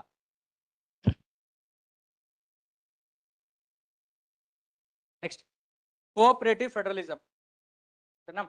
ಕೋಆಪರೇಟಿವ್ ಫೆಡರಲಿಸಂ ಅಂತಂದ್ರೆ ನಾನು ಫಸ್ಟ್ ಕ್ವಶನ್ ಅಲ್ಲಿ ಹೇಳ್ಕೊಟ್ಟಿದ್ದೀನಿ. ಫೆಡರಲಿಸಂ ಅಂದ್ರೆ ಏನಾಗಬೇಕು, ಪವರ್ ಡಿವಿಷನ್ ಅಥವಾ ಡೆಲಿಗೇಷನ್? ಡಿವಿಷನ್. ಡಿವೈಡ್ ಆಗಿದೆ ಅಂತಂದ್ರೆ ಸೆಂಟ್ರಲ್ ಮತ್ತೆ ಸ್ಟೇಟ್ ಗವರ್ನಮೆಂಟ್ ಎರಡು ಒಂದಕ್ಕೊಂದು ಪೂರಕವಾಗಿ ನಡ್ಕೋಬೇಕು. ಅದನ್ನ ಕೋಆಪರೇಟಿವ್ ಫೆಡರಲಿಸಂ ಅಂತ ಕರಿತೀವಿ. Next third statement, federation with centralising tendency. ಕರೆಕ್ಟಾ? ಎರಡು ಡೌಟ್ ಇದೆಯಾ ಅದರಲ್ಲಿ? ಭಾರತ ದೇಶದಲ್ಲಿ ಎಮರ್ಜೆನ್ಸಿ ಡಿಕ್ಲೇರ್ ಆಯ್ತು ಅಂತಂದ್ರೆ ಯುನಿಟರಿ ಫಾರ್ಮ್ ಆಫ್ ಗವರ್ನಮೆಂಟ್ ಬರುತ್ತಾ, ಇಲ್ಲಾಂದ್ರೆ ಫೆಡರಲ್ ಫಾರ್ಮ್ ಆಫ್ ಗವರ್ನಮೆಂಟ್ ಇರುತ್ತಾ? ಯುನಿಟರಿ. ಸರಿನಾ? ಸೊ ಯಾವಾಗ ಎಮರ್ಜೆನ್ಸಿ ಡಿಕ್ಲೇರ್ ಆಗುತ್ತೋ ಸ್ಟೇಟ್ ಗವರ್ನಮೆಂಟ್ ಇರೋಂಥ ಪವರ್ಸ್ ಎಲ್ಲ ಯಾರ ಹತ್ರ ಹೊರಟೋಗ್ತವೆ? Central government. ಸೊ ಇದು ಯುನಿಟರಿ ಫೀಚರಾ ಇಲ್ಲಾಂದ್ರೆ ಫೆಡರೇಷನ್ ಫೀಚರಾ? Unitary. Next, Indian Union is a unitary state with subsidiary federal features. Correct ಆಗಿ ನೋಡ್ಕೊಳ್ಳಿ. ಅವ್ರು ಕೊಟ್ಟಿರಂತಹ ಪದ ಏನು ಅಂತಂದ್ರೆ ಭಾರತ ದೇಶ ಅನ್ನೋದು ಯೂನಿಯನ್, ಇದ್ರ ಜೊತೆಗೆ ಏನಿದಾವೆ? ಫೆಡರಲ್ ಫೀಚರ್ಸ್ ಇದಾವೆ. ಭಾರತ ದೇಶ ಅನ್ನೋದು ಫೆಡರೇಷನ್ ಅಲ್ಲ, ಈ ಫೆಡರೇಷನ್ ಜೊತೆಗೆ ಯೂನಿಯನ್ ಫೀಚರ್ಸ್ ಸೇರ್ಕೊಂಡಿಲ್ಲ. ಭಾರತ ದೇಶ ಅನ್ನೋದು ಫಸ್ಟ್ ಏನು, ಆರ್ಟಿಕಲ್ 1 ಏನಂತ ಹೇಳುತ್ತೆ? India that is Bharat is union of States ಅಂತ. ಸೊ ಹಾಗಾಗಿ ಇದು ಯೂನಿಯನ್ ಅನ್ನೋದೇ ಮುಖ್ಯ. ಆ ಯೂನಿಯನ್ ಒಳಗಡೆ ಯಾವ ಸೇರ್ಕೊಂಡಿದಾವೆ?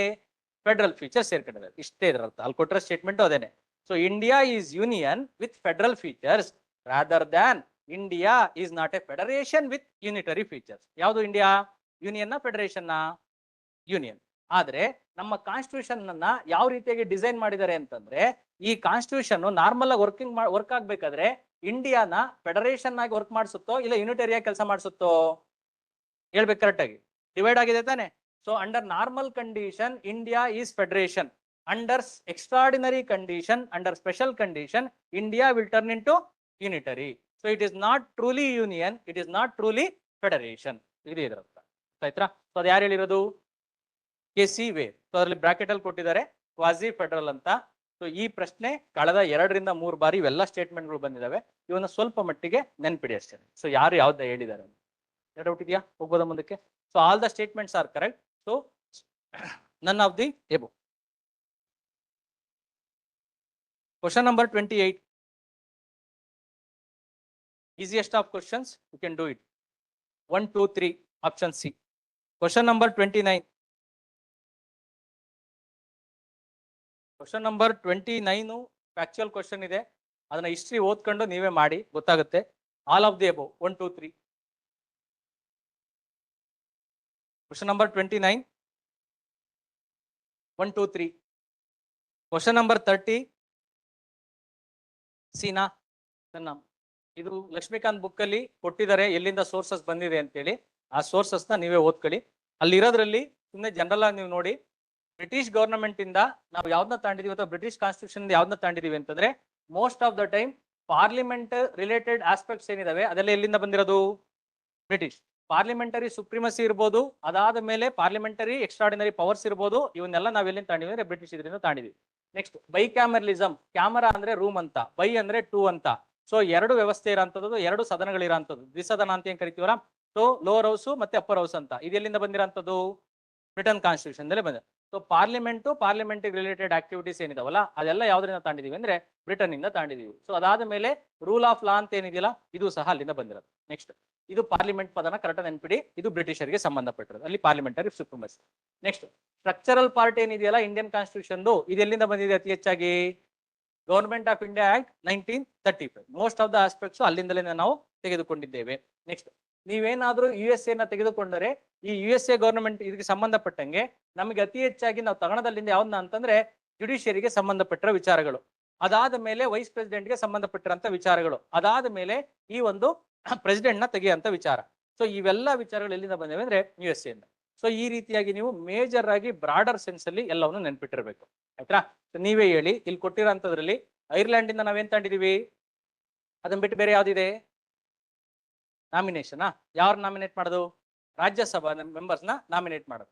ನೆಕ್ಸ್ಟ್ ರಾಜ್ಯಸಭಾ ಮೆಂಬರ್ಸ್ಗೆ ಎಲೆಕ್ಷನ್ ಮಾಡೋಂಥದ್ದನ್ನ ಪ್ರೊಸೀಜರ್ ಎಲ್ಲಿಂದ ತಾಂಡಿದೀವಿ? ಸೌತ್ ಆಫ್ರಿಕಾದಿಂದ ತಾಂಡಿದ್ವಿ. ಆಯ್ತಾ? ನೆಕ್ಸ್ಟ್ ಕೆನಡಾ ಅನ್ನೋದೇನಿದೆಯಲ್ಲ, ಆ ಕೆನಡಾ ಅವ್ರು ಯಾವಾಗ್ಲೂ ಯಾವ್ದನ್ನ ಪ್ರಮೋಟ್ ಮಾಡ್ತಾರೆ ಅಂತಂದ್ರೆ ಸ್ಟ್ರಾಂಗ್ ಯೂನಿಯನ್ ಅನ್ನ ಪ್ರಮೋಟ್ ಮಾಡ್ತಾರೆ. ಸೊ ಸ್ಟ್ರಾಂಗ್ ಯೂನಿಯನ್ ಆಗೋದಕ್ಕೆ ಯಾವ್ಯಾವ್ದು ಇಂಡಿಯಾದಲ್ಲಿ ಫೀಚರ್ಸ್ ಇದಾವಲ್ಲ ಅದೆಲ್ಲ ಎಲ್ಲಿಂದ ಬಂದಿದೆ? ಕೆನಡಾದಿಂದ. ಗವರ್ನರ್ನ ಅಪಾಯಿಂಟ್ ಮಾಡಿದ್ರೆ ಸೆಂಟ್ರಲ್ ಗೌರ್ಮೆಂಟ್ ಅಪಾಯಿಂಟ್ ಮಾಡ್ತಾ ಇದೆ ಅಂತಂದ್ರೆ ಫೆಡರಲ್ ಫೀಚರಾ ಅದು ಯೂನಿಟರಿ ಫೀಚರಾ?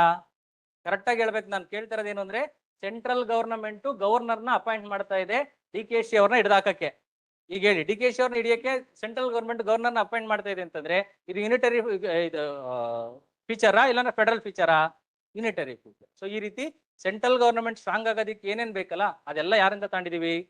ಕೆನಡಾದಿಂದ ತಾಂಡಿ. ನೆಕ್ಸ್ಟ್ ಆಸ್ಟ್ರೇಲಿಯಾದಿಂದ ಏನ್ ಬಂದಿದೆ? Concurrent list. ಅದಾದ್ಮೇಲೆ ಇಂಟರ್ ಸ್ಟೇಟ್ ಟ್ರೇಡ್ ಏನಿದೆಯಲ್ಲ ಅವೆಲ್ಲ. ಸೊ ನೀವು ಅಲ್ಲಿ ಆ ಪದಗಳನ್ನ ನೀವು ನೋಡಿದ್ರೆ ಎಲ್ಲ ಒಂದೇ ಜಾತಿ ಸೇರಿದಾವೆಲ್ಲ. ಇಂಟರ್ ಸ್ಟೇಟು, ಅದಾದ್ಮೇಲೆ ಜಾಯಿಂಟು, ಈ ತರದು. ಬನ್ನಿ ನೆಕ್ಸ್ಟ್ ಇನ್ಯಾರಿದ್ದಾರೆ? ಫ್ರೆಂಚ್ ಕಾನ್ಸ್ಟಿಟ್ಯೂಷನ್ ಯಾವ್ಯಾವ್ದು ಬಂದಿದೆ? ಇಕ್ವಾಲಿಟಿ, ನೆಕ್ಸ್ಟ್ ಫ್ರೆಟರ್ನಿಟಿ, ಅವೆಲ್ಲ ಇದೆ. ಕ್ವಶನ್ ನಂಬರ್ 31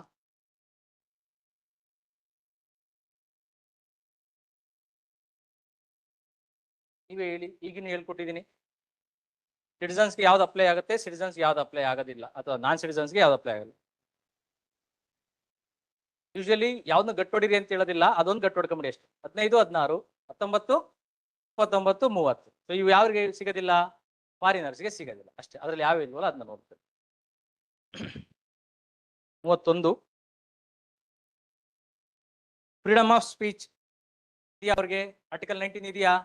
ಇಲ್ಲ. ಸೊ ಇನ್ ಕೇಸ್ ಏನಾದ್ರು ಅವರು ಇಲ್ಲಿ ಬಂದು ನಮ್ಮ ಭಾರತ ದೇಶದಲ್ಲಿ ಇರೋಂತಹ ಎಲ್ಲ ಅವ್ಯವಸ್ಥೆನ ಅವರು ಚೆನ್ನಾಗಿ ಪ್ರಮೋಟ್ ಮಾಡಿ ಎಲ್ಲ ಜಗತ್ತಿಗೆ ತೋರಿಸಿದ್ರೆ ಏನಾಗುತ್ತೆ? ಭಾರತ ದೇಶ ಅಲ್ಲೋಲ ಕಲ್ಲೋಲವಾಗಿ ಹೋಗುತ್ತೆ. ಅದಕ್ಕೇನೆ ಏನ ಮೋದಿಜಿ ಅವ್ರು ಬರ್ತವ್ರೆ ಅಂತಂದ್ರೆ ನಮ್ ಮೈಸೂರಲ್ಲೇ ತೋರ್ಸೋದಿಲ್ಲ ಅವರಿಗೆ ಕೆಟ್ಟೋಗಿರೋ ರಸ್ತೆಗಳನ್ನ. ಅವ್ರು ಬಂದಿರೋ ರೋಡು, ಅದಕ್ಕಿಂತ ಮುಂಚೆ ನಾನು ಹೋಗಿ ಬಂದೀನಿ, ಎಲ್ಲ ಗಲೀಜ್ ಗುಂಡಾಂತರ ಇದ್ದ ಅಂತ ರೋಡು. ಅವ್ರು ಯಾವ ರೋಡಿಗೆ ಬರ್ತಾರಲ್ಲ ಆ ರೋಡ್ನ ಕ್ಲೀನ್ ಮಾಡವ್ರೆ. ಇದೇ ಕೆಲಸ ಡೆಲ್ಲಿನಲ್ಲಿ ಏನ್ ಮಾಡಿದ್ರು ಅಂದ್ರೆ ಡೊನಾಲ್ಡ್ ಟ್ರಂಪ್ ಬರೋಂತಹ ಟೈಮಲ್ಲಿ ಒಂದು ಇಲ್ಲಿ ಸ್ಲಮ್ ಇತ್ತು. ಆ ಸ್ಲಮ್ಗೆ ಹೆಚ್ಚು ಕಡಿಮೆ 10 ರಿಂದ 12 ಅಡಿ ಗೋಡೆ ಕಟ್ಟವ್ರೆ. ಯಾರು 6 ಅಡಿ ಗೋಡೆ ಕಟ್ಟಿದ್ರೆ ಏನ್ ಮಾಡ್ತಾರೆ? ಯಾರು ಬರ್ತಾರೆ ಅಂತ ಹೇಳ್ಬಿಟ್ಟು 12 ಅಡಿ ಗೋಡೆ ಕಟ್ಟಿ ಅದನ್ನ ಪೂರ್ತಿ ಮರೆ ಮಾಚಿ ಅವ್ರು ಹೋದ್ಮೇಲೆ ಮತ್ತೆ ಗೋಡೆಯನ್ನು ತೆಗೆದವರು. ಇದು ಪರಿಸ್ಥಿತಿ. Freedom of speech it is not available to non-citizens. Protection against self-incrimination, it is available. Next, freedom of conscience. Next, non-discrimination in matters of employment. So article 15, 16 idi avrige illa. Idu employment yavadr ಬಗ್ಗೆ ಹೇಳ್ತಾ ಇದೆ? 16 ತಾನೆ. So it is not available. So first one is not available, second is available, third is available, fourth is not available. 2 and 3.